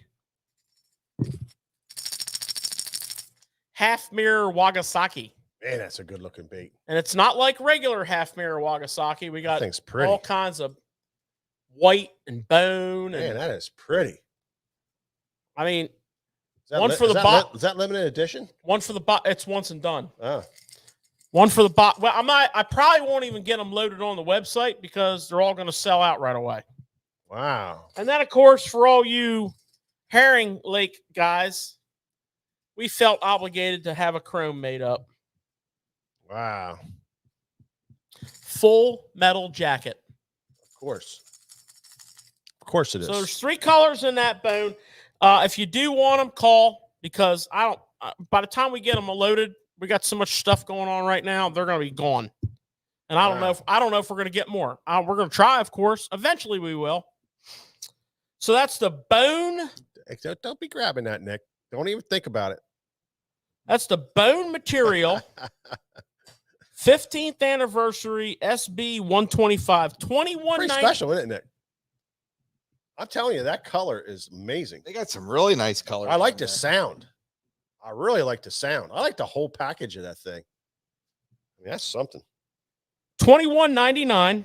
And I'll tell you another attribute of it, and I haven't seen this, but I was told this by their rep. It floats higher in the water. So that's pretty cool.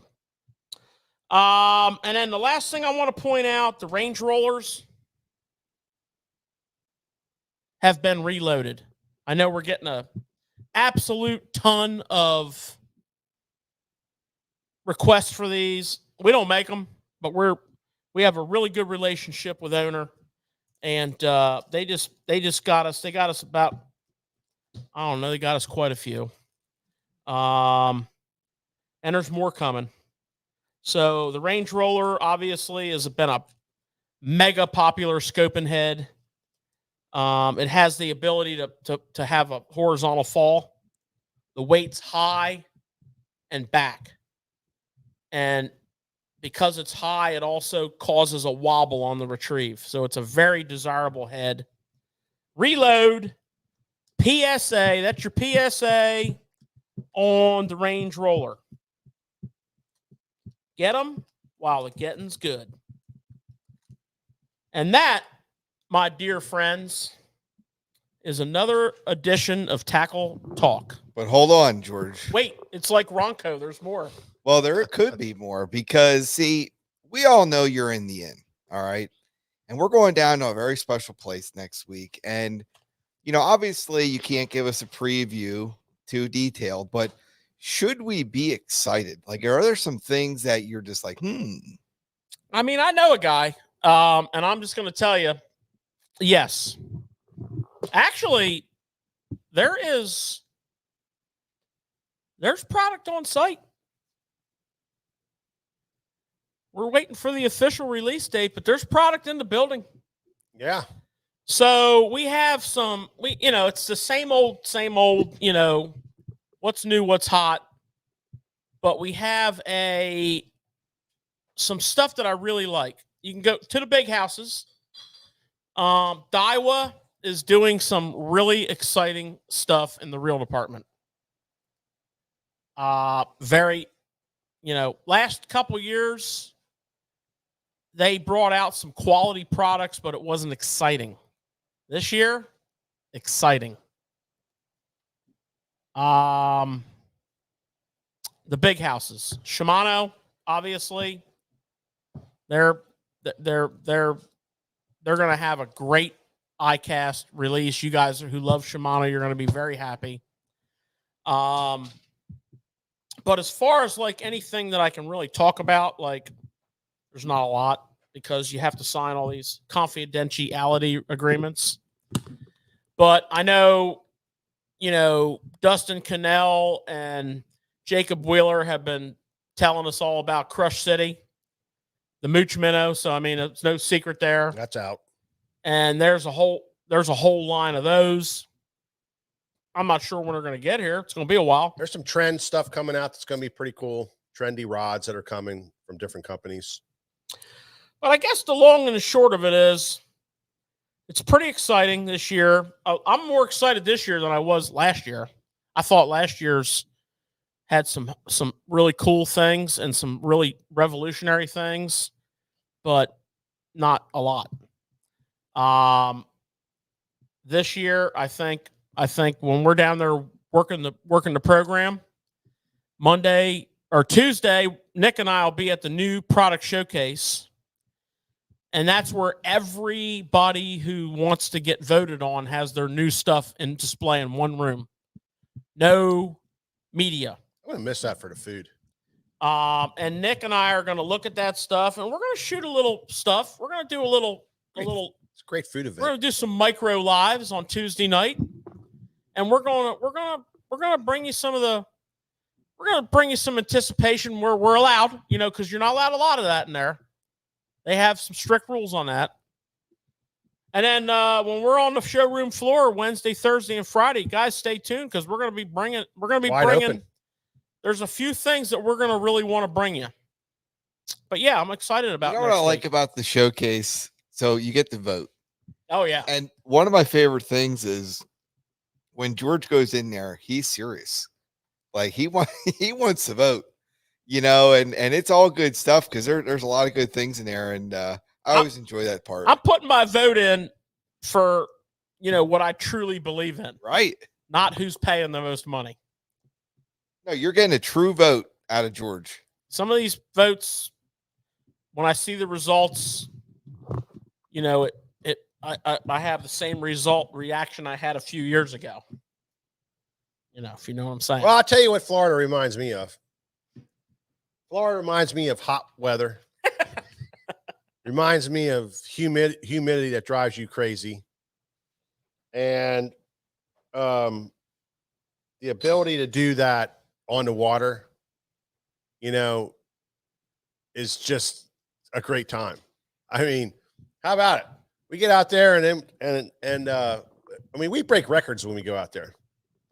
They were throwing these reels, you know, all these guys were up there throwing that DC, whatever, you know, when the DC came out and they were like, man, you want to try this? I'm like, yeah, what's the deal? Oh, they're almost getting it across the pond. I'm like, you can't get it across the pond. And I get that thing and I jack that thing and it goes across the pond over the bulrushes on the other side and up in the lawn over there. And the guy's like, oh my God, wait, Right. don't move the rod. Go over and measure that. They ran guys all the way around and they had to measure that. So that was 1 year. Another year was, I think George was throwing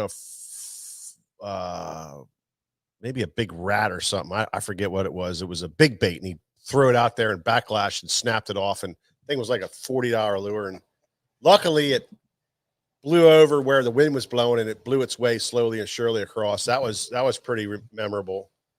We caught fish already at on the water, you know, when we were trying the different baits. But the heat, That is something. You guys told me. so hot. I'll never forget when we were thinking about, well, not thinking about, but getting ready to go down the first time I went. And you're like, yeah, Nick, you know, they do this fishing event where, you know, the pros go out, but they're done by 9 o'clock. And, you know, we kind of thought they were, you know, not hardcore Yeah. until you guys, I guess, went 1 year. Well, George and I fished. It's called the ICAST Cup tournament. Isn't that what it was? Yeah. And I'm not kidding you, man. When 9 o'clock came, you were begging to get off the water. It was like we were all like, man, we only get to fish for 4 hours. This is gonna suck and blah blah blah. It's a lot of this for nothing. But we were begging like, okay, I'm ready. It's because it's freaking hot down there. So now, but the other thing about Florida that it reminds me of it, and you know, it's hot. It's a lot of bugs. It's a lot of frogs. It's a lot of just great fishing, and it's great topwater fishing. And today's topic is fishing topwater, and you know how different it is from all the other types of fishing and all the different styles of baits and how great it is. And that's what we're going to get into now. We're going to talk a little topwater fishing.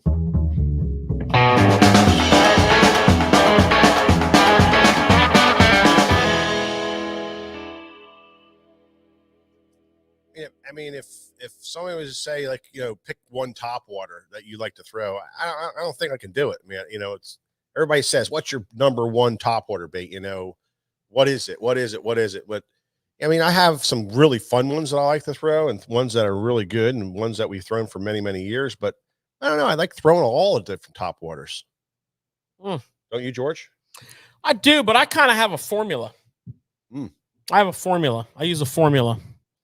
So my topwater season starts off with, let's just say the spawning season. And for me, it's more right after the spawn. You know, the fisheries that I spend most of my spawning season on, to be honest with you, where I fish doesn't always lend itself to a topwater bite.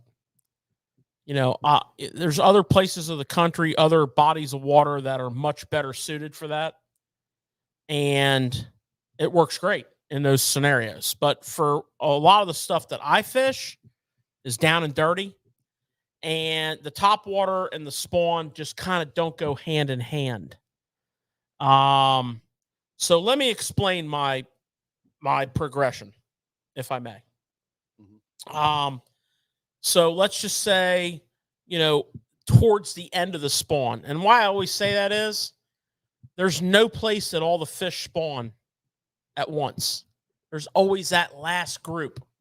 And when that last group is spawning, that second group or even that third group, you know, they're ripe candidates for a topwater, but it's got to be the right topwater.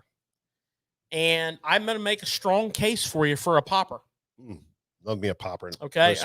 And, you know, we can debate the merits of, you know, the Rico and the Splash It, which I think we might have said the word splash it on this show 11 million times. We can debate the merits of these baits until the cows come home. You know, which is better? Okay, whatever. I agree with you. We can talk about the Pop Maxes and the Pop X's, and we can talk about the Pop R. Whatever. Okay, let's just call them. I call them all Pop R's.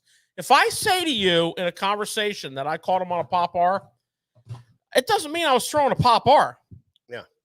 I was throwing a Pop R type bait. And to me, that progression starts towards the end of that spawn cycle, and there's nothing better. I'll make an argument to you guys. I know you agree with me because we fish together a lot. I'll make an argument to you guys that there's nothing better at the end of the spawn cycle and the beginning of post-spawn than a popper. Okay. Now, okay, go ahead. But jump in there. I your would point. say that it's very important to throw the right popper. I'm not going to say, I'm not going to say it.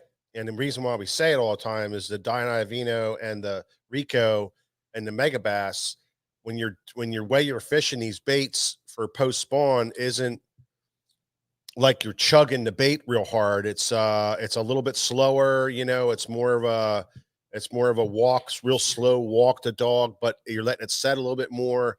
And you need that bait to be level in the water, George. And these baits sit more level in the water than they do tail down. Yeah, and those are valid points. Okay, if you want to get down into that's the trenches. That's all I'm saying. That's all I want to say about that. If you want to get down in the trenches, though. That's the trenches. You need Very a feather. important. You need a feather. Yeah, and you need a feather. You need a feather. But that's what they come with. And you need to be able to walk that bait. Yeah, but I think on the ridges of post spawn though, on the ridges of post spawn, it's a real slow presentation, much slower than when they're chasing the shad. When the minnows are coming in that it's a valid point. It's a much slower presentation. Valid point. And by that bait sitting level, it gives the fish, a bigger target. And also, when you move it, you can walk it in a real slow fashion. So I like that, but I have a rule of thumb on that too. Okay. Smallmouth faster than largemouth. Now, if largemouth are like this, doop, doop. Smallmouth faster than largemouth might be doop, doop, doop. Both presentations are slow. But I always say smallmouth faster than largemouth. Well, yeah. That's a starting point. Yeah. You know, no doubt. They never read these books and they don't watch Tackle Shop Live. No doubt. So that's a starting point. You got to have a starting point. Now, you got to be able to walk this bait, okay? And to do that, you need the right line and the right setup, and you need to be practiced. Now, I can make you a fairly good argument, guys, for either braid or mono. And I'm not going to sit here and tell you one's better than the other. I'll make you a good argument both ways. My experience, I prefer braid. I don't have a problem with mono. As a matter of fact, the last year and a half, I fished mono just to check myself. I just wanted to check myself. So I took all my braid off my topwater rod because I have a very specific topwater rod. Well, let's face it, I got more than one of them. But I have very specific rod and reel combination that I like. I like a high-speed reel. I don't like a slow. There's no use for a slow reel in topwater because you're working the rod. The reel just picks up the line. And I like braid. I like braid. I like braid. And I don't like thin braid. I use nothing under 40. I used to use nothing under 50. But last year I learned something. I ran out of 50. And I wasn't here at the shop. I was at home. And I had a sample spool of 40. And I said, well, let's try it. And I noticed a little more casting distance and no effect to the action of my bait. It's for me, Nick. Just saying. So that's my rules of thumb on the pop are feather begins in the late post spawn or the late spawn period. Yeah, and it shines in the post spawn. Listen, you know, in that period of time, don't be afraid to really fish it slow too. I mean, don't be afraid to pop. You know, especially if you're target fishing like the grass is emergent, you know, and you got those points of grass, you know, and you got pockets, like little pockets of grass that you can throw it into those pockets and amen. You know, plop and just kind of. Man, I had that just set there. I had that on a Potomac River one time, and it was like, you know, on the river, you know, lights out. It could be anywhere, but you know, in other words, don't be afraid to try that. And when George says you have to mess with that, you do have to mess with it. Sometimes it's that slow walk, sometimes it's a little bit faster, and then you get into other times. I'm not done with the popper. One more key ingredient here. Now, depending on where you live, okay, your ratios might be backwards. But I have let's picture a pie chart here. And let's say that there's a sliver like that. I wish I had a whiteboard for him to see the sliver. This is the pie chart. Okay. Sliver. This sliver represents the amount of time that the belly of your bait is not white. Now, if I can retract that back a little bit, if you live up north, that may indicate the amount of time that your belly of your bait's not orange. So I guess what I'm trying to say is where I live and where I fish most of the time with a popper, early season, I want a white belly bait. I have experienced the north bite where it had to be an orange belly. So, you know, I always carry a couple. And the popper comes back into play at the end of the topwater season. And a lot of times at the end of the topwater season, I'm back up north. And you can bet that orange belly's working. Okay, so remember the orange belly, white belly pie chart rule. Okay? You know, you don't need to have a million poppers, but you need to have the right ones, and you need to make sure you have at least some splash hits and Ricos in your box because they have to walk. People have copied them. The best form of flattery is somebody copying your bait. Rico, I think, was the first one that came out that they copied. Donna Avina was I think the copy of that bait, and then everybody else copied those two baits. Well, let's just say there's been a lot of copying. There's a lot of copies going on, and the reason. What about the Michael? Michael? You forgot about the Michael. Okay. Just checking. All right. The Michael might have been before the Rico. I would say what was yeah. You know who the Michael was named after? King of Pop. Michael Jackson? There you go. Well, I don't even know what the F you're talking about. So let's keep moving here. I mean, I didn't even get to the Yellow Magic. Yeah. I'm watching Mike's face as you say the Michael, and I just know I don't know what the hell he's talking about. Well, it's because you don't know anything about the Michael. I don't know the Michael. I know the Ken Pop. What about the Yellow Magic? I know the Yellow Magic. Okay. But then you know the Michael. I think the Rico was. Well, they all came out at the same time. Prior to that. But the point is that you need something that's more level in the water, and the Pop-R is not that bait. Pop-R is a great bait for that situation, but the Pop-R does some great stuff. Don't get me wrong. It's a good rough water bait. Plus, it's a bait that doesn't move real far. What if you sand both sides of the mouth 61 times on 40 grit sandpaper? Like Zell Rowland, I don't even know why the hell he went through all that. You know, when you could have just went out and bought a Rico. He was pre-Rico. Was that pre-Rico? Oh yeah. When he won down to Chesapeake with that bait. I don't know about that. Yeah. So, next up, Mike, is probably our favorite category of bait, the walking bait, right? Walk your dog, you know, big to little. We talked about the big shower blow. We got the Vixen. You know, we got one of our favorite giant dog X, Sammy, whatever. There's tons of them. Hell, I'll bet you in this shop alone, if you counted up all the sizes and all the colors of walking baits, you'd be at close to 1,000 baits. Yeah. Pegs. Yeah. Why is that? The reason that is because they are awesome when bass and shad collide. When you have the collision of the gizzard shad, the threadfin shad, the blueback herring, and the bass all in one location. Yep. Or it might be the minnow. Or it might be a bass that has nothing to do with bait, but he's in shallow water, and you walk it past him. We call that the reaction strike. And the walking bait plays in that department, bro. Does it not? Do we not catch like untold amounts of bass on a walking bait everywhere we go? Absolutely. The only place we can't fish the damn thing is when there's floating grass. Right. Exactly. That's it. If it's not, and it's tied on from right after the popper until the water's almost frozen. We've actually caught them in this latitude here in December because they came up on bait at 5 o'clock in the evening. Yeah.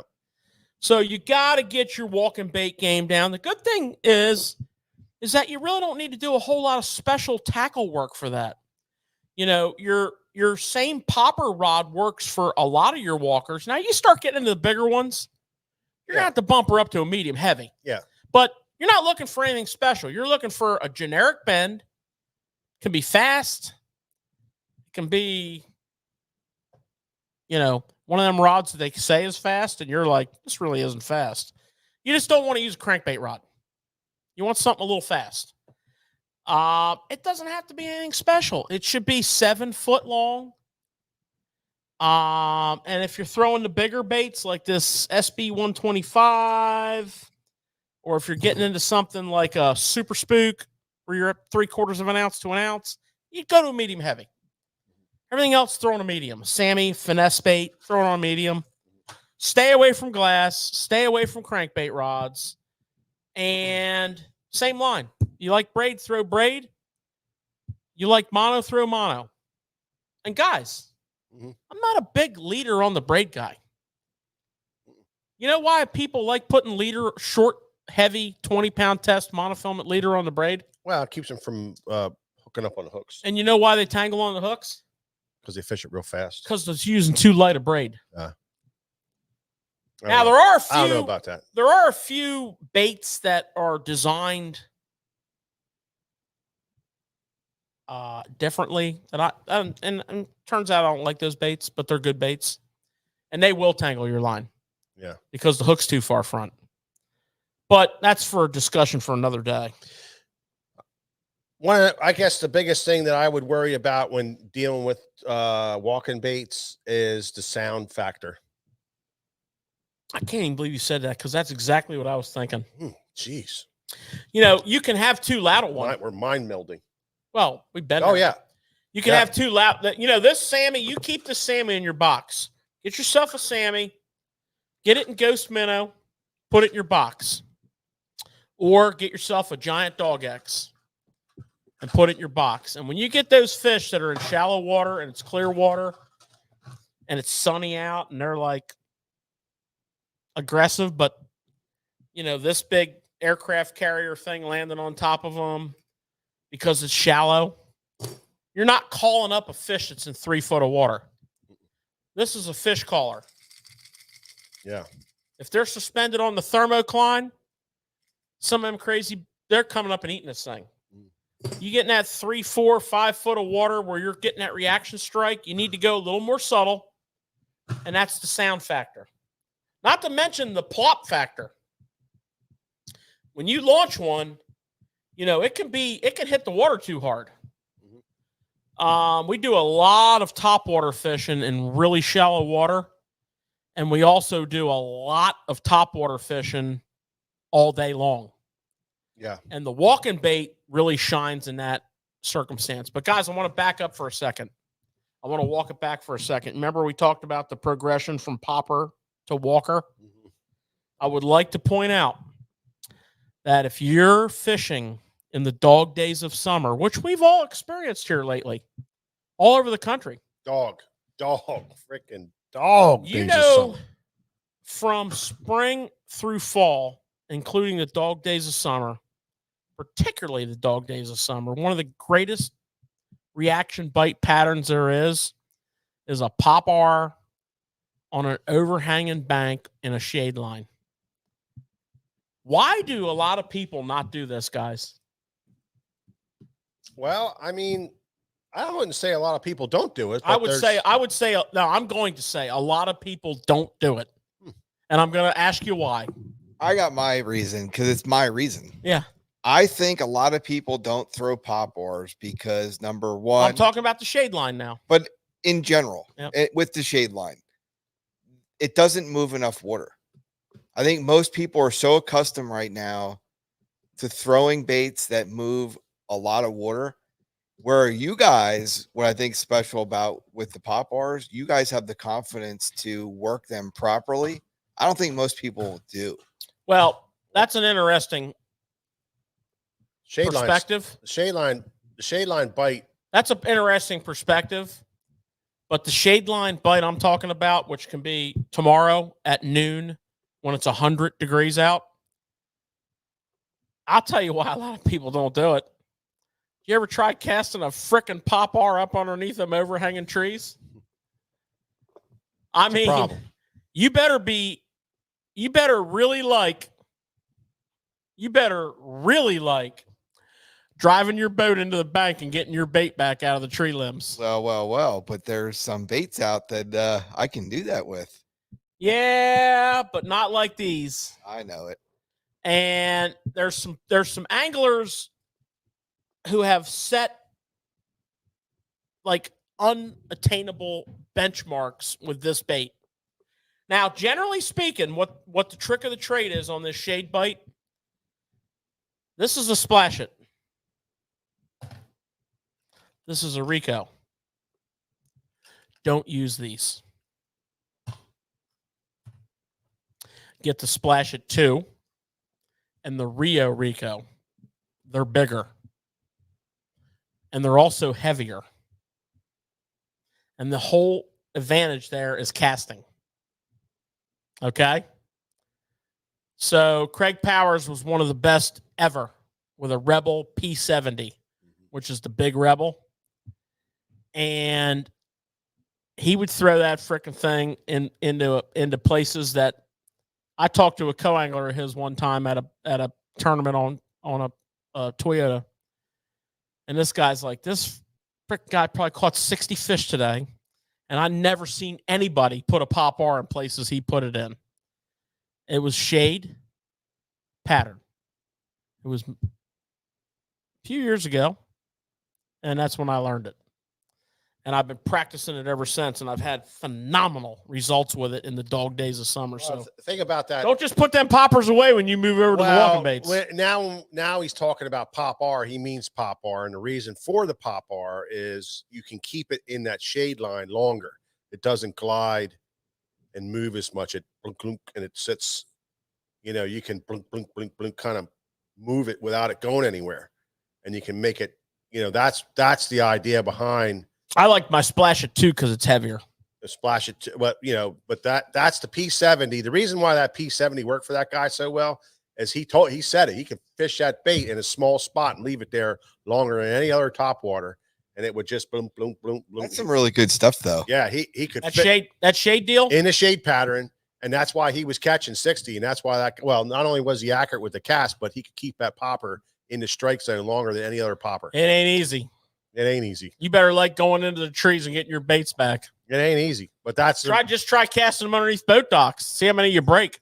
Even this one right here, that's just kind of one of the reasons I brought this one out. This is called the Chug Norris, and if you look at the nose of that, it's got a real deep cup, and the idea behind this is to throw a lot of water. So if you pull it real hard, it'll splash and throw a lot of water long distance. But if you twitch it, it's going to make a popping sound, but it's not going to move real far because that's going to stop it.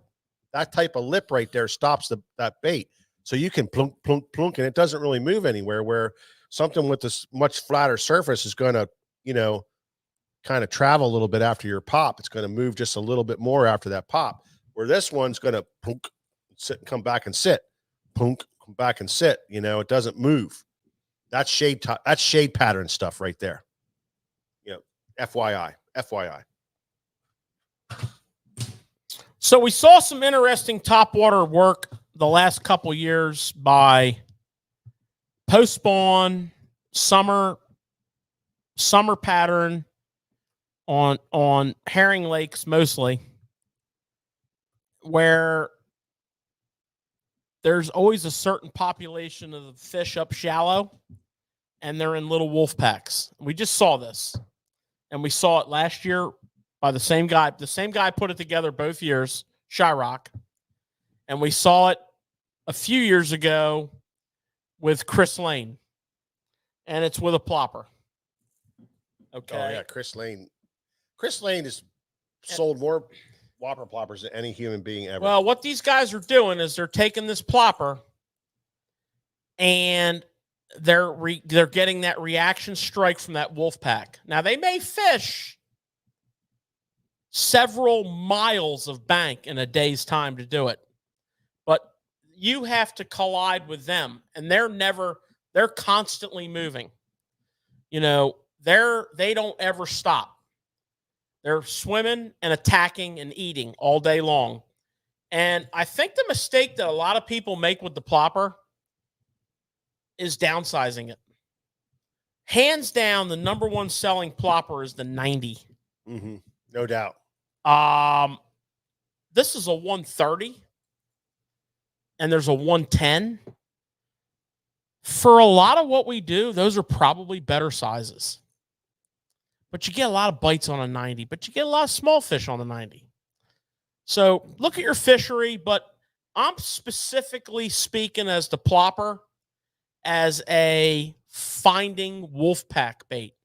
Putting the trolling motor down, going in and out of your cove arms, and trying to collide with, early summer stage shallow fish that don't go offshore. Okay? So I put the plopper. The plopper's kind of in its own category because I agree. It shines in many unique conditions. It's not a buzz bait, which some people would say that it's not a popper, but it's kind of like that, but it's not like it's its own category for sure. And it shines in a lot of like super unique, like circumstances. Yeah, it does. It could be a river, like out here on our Susquehanna. It's deadly. Occasionally, and when it's deadly, it's deadly. But what these guys were doing with this thing on those wolf packs was impressive. And you know what? I don't think they could have done it with any other topwater. That's funny you just said that, 'cause I was just thinking the exact same thing, because I don't think they could have done it with a big walker bait. You couldn't have moved enough water. You couldn't have fished fast enough. Yeah. And the only other bait that we saw, plus the sound is unique. It's its own unique sound. The only other bait that we saw effectively do that over the course of the last 3 or 4 years was a glide bait. So that plopper is a very, you better have your plopper game dialed in. And that plopper that ain't no joke. It's situational. In some purposes, it's like an everyday deal. Mm-hmm. But it's straight money. Yeah. I mean, we could go on and on. Well, I mean, I don't think you're putting the importance of sound on this like you should be. I think we just made a pretty valid effort for the Whopper Plopper. Yeah. And the sound and the water movement. No, I mean the sound overall with topwater fishing. I think we made a pretty valid point. Super important. Sammy versus the big knocker. You know, that was all about the sound. well, that's what you have. You have hard, don't forget your hard knocker baits, the ones that have the single knock in it. The KVD Sexy Dog has a hard knocker series, but they also have a regular BB series, that has a rattle in it, but it's not a hard knock. It's different. So you got hard knock, you got BBs, you got all these baits that kind of came and, the one that George showed there, it's Reaction Innovation Vixen, which is a famous bait because of its sound. The Whopper Plopper is famous because of its sound. It's nothing more than the sound of that bait. Topwater fishing is more about sound. The reason why the Rico and the Dynavino Splash It is so freaking awesome and so much better, and reason why we guarantee, the only lure we ever guaranteed in this store was a Dynavino Splash It. If you didn't catch fish on it, you could bring it back and we would buy it back from you. Did that for 20 years. Nobody ever brought one back except for one asshole.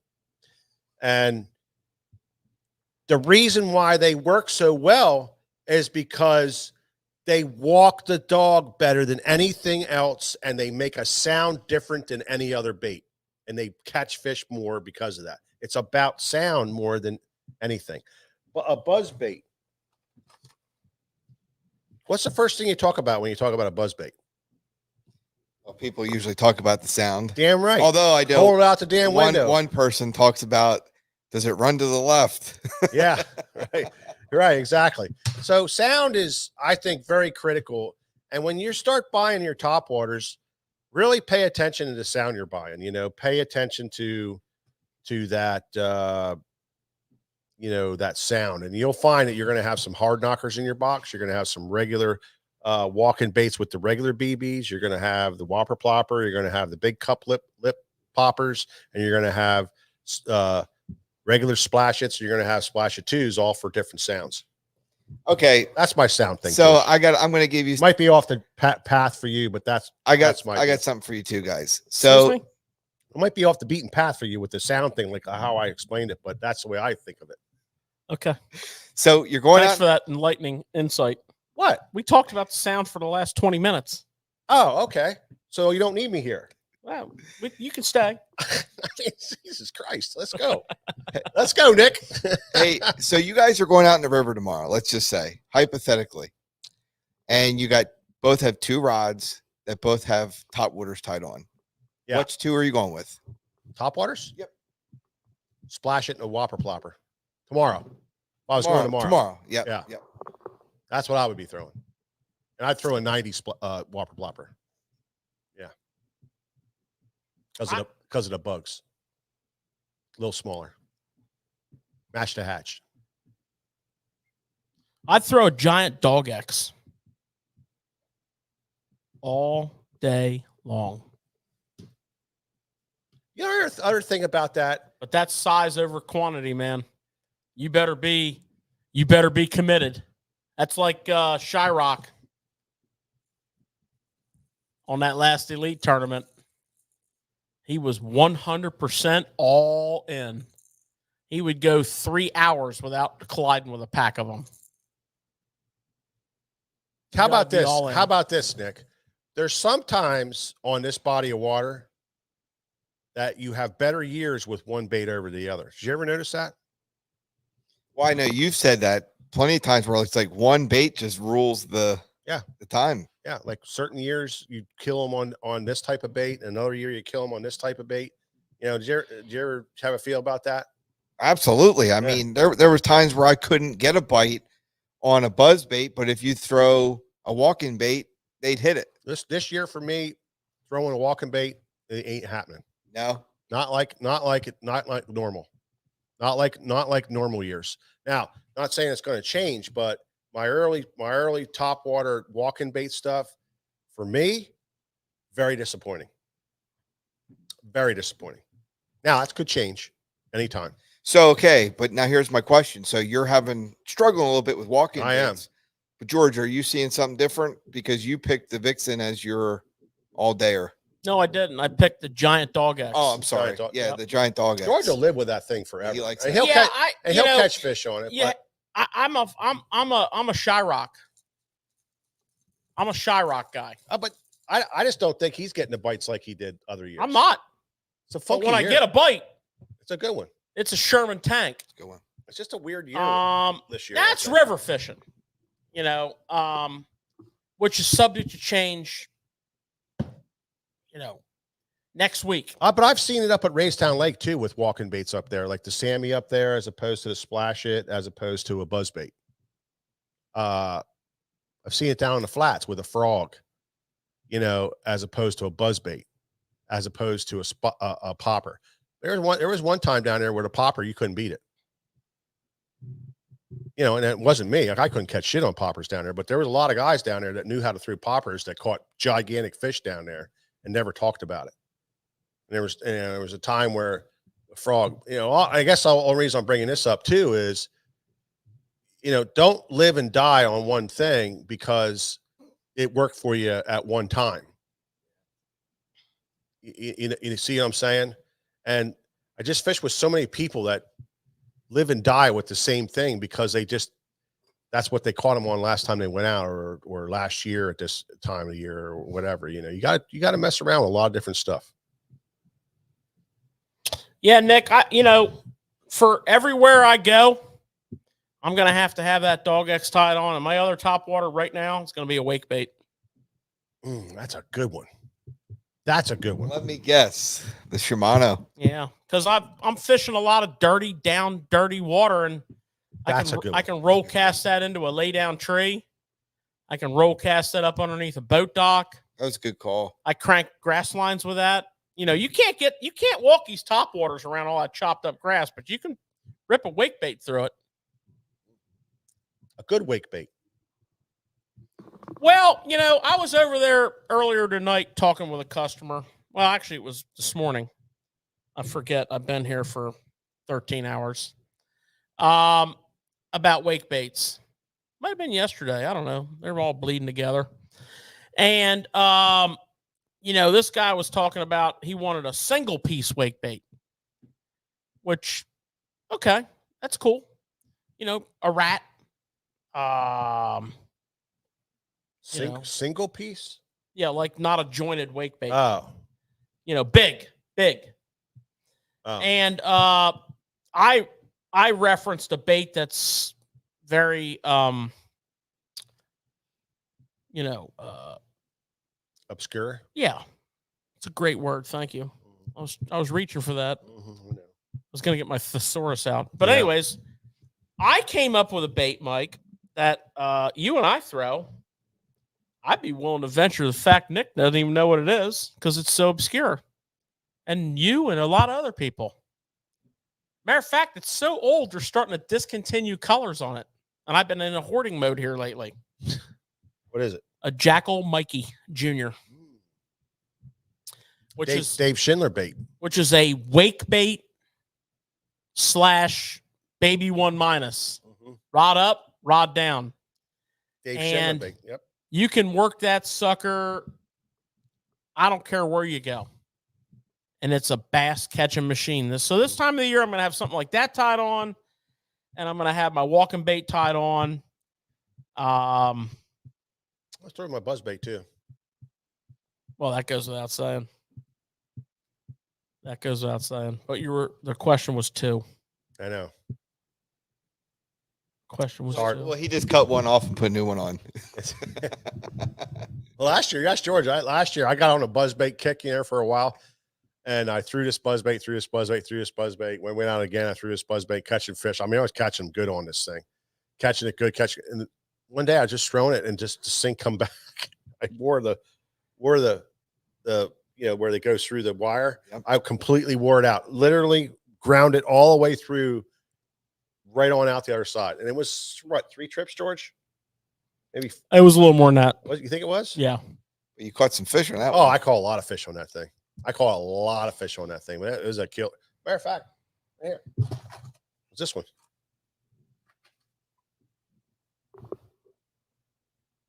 I'm just saying. I'm not going to tell you guys to buy it, but I'm, you know, not a financial advisor. Nick. I'm just saying. Yep.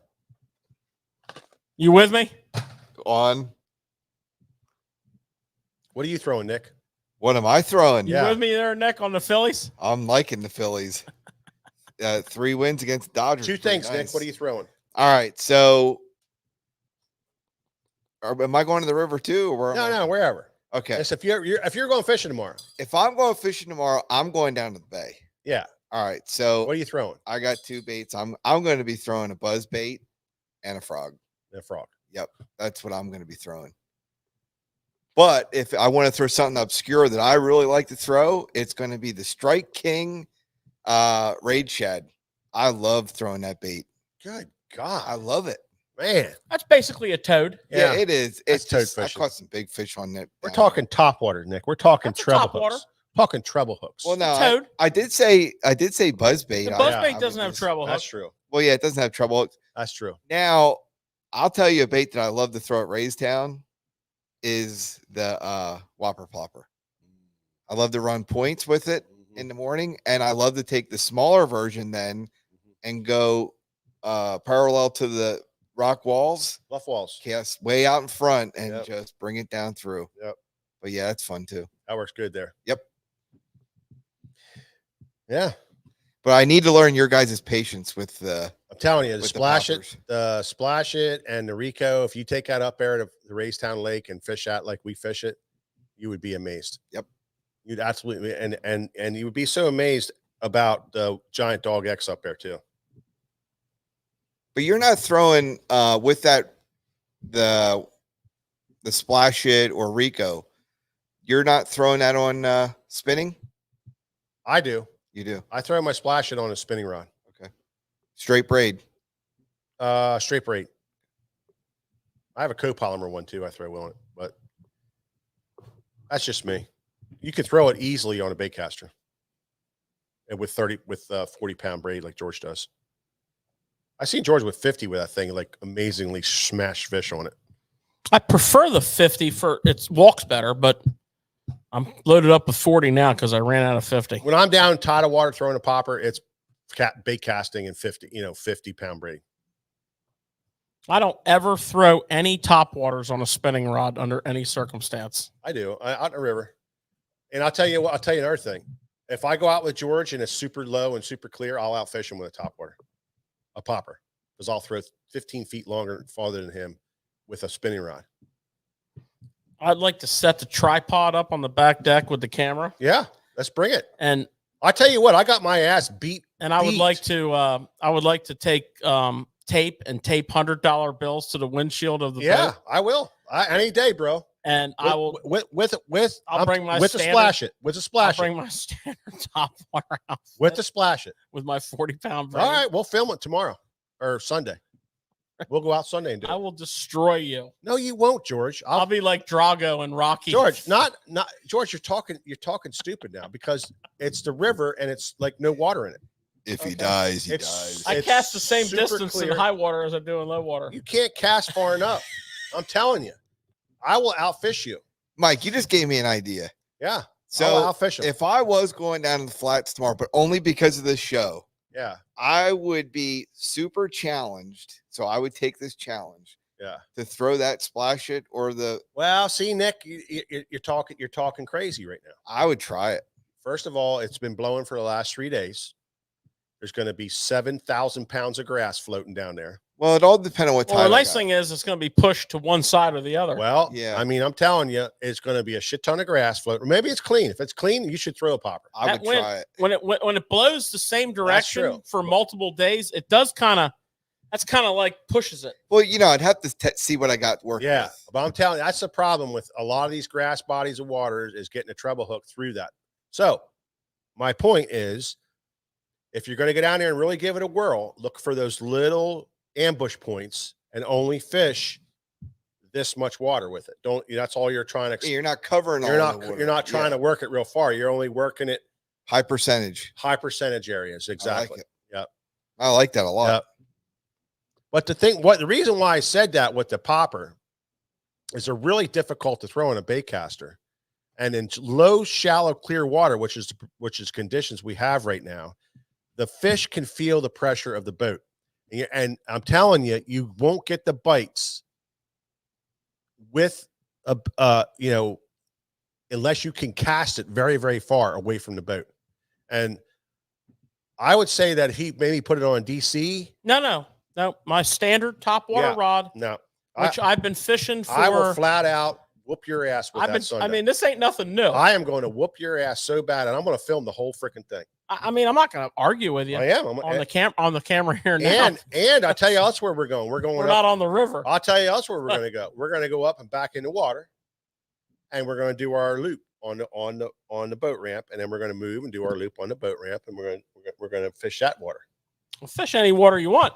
The casting distance thing is what it's just going to bring lots of money. I know how far you can cast. We did. Don't you remember when we did the casting thing out that back wasn't with the Popar on the Popar rod. That was with a distance is distance, bro. When you have the technique, you can get the distance. And I think I won $5 off you. Bring a spinning. I don't even know what you're talking about now. So I think we should end the show. Do you guys have a challenge? The show's got real sloppy. No, why? Why? Because I'm going to kick your ass on Sunday. That's what I mean. It's got real sloppy. Let's cut her down. What do you mean sloppy? Cut her down. What? Shut her down. Cut her off. Let's put some money on it. Pull the plug. Let's put some money on it. All right. What time is it? 2:23. You going fishing this weekend, Nick? No, because I'm getting ready to leave for ICAST.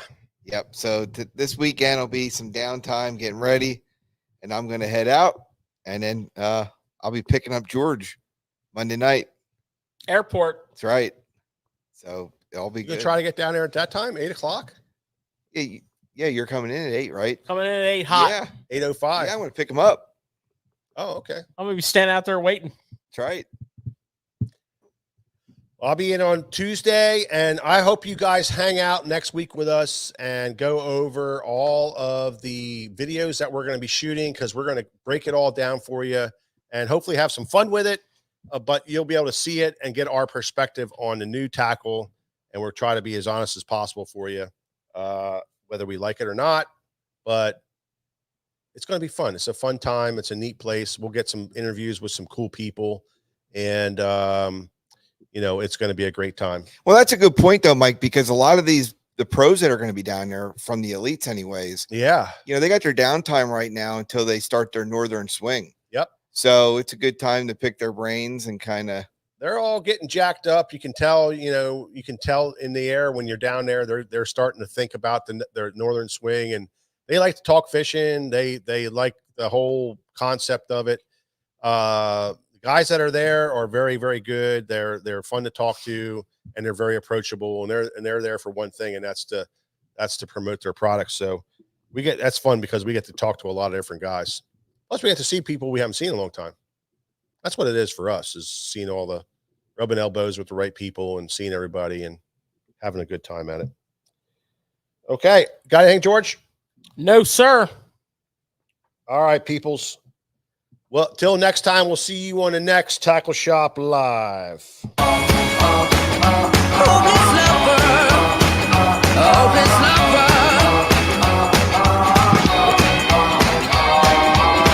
met you on a sunny day.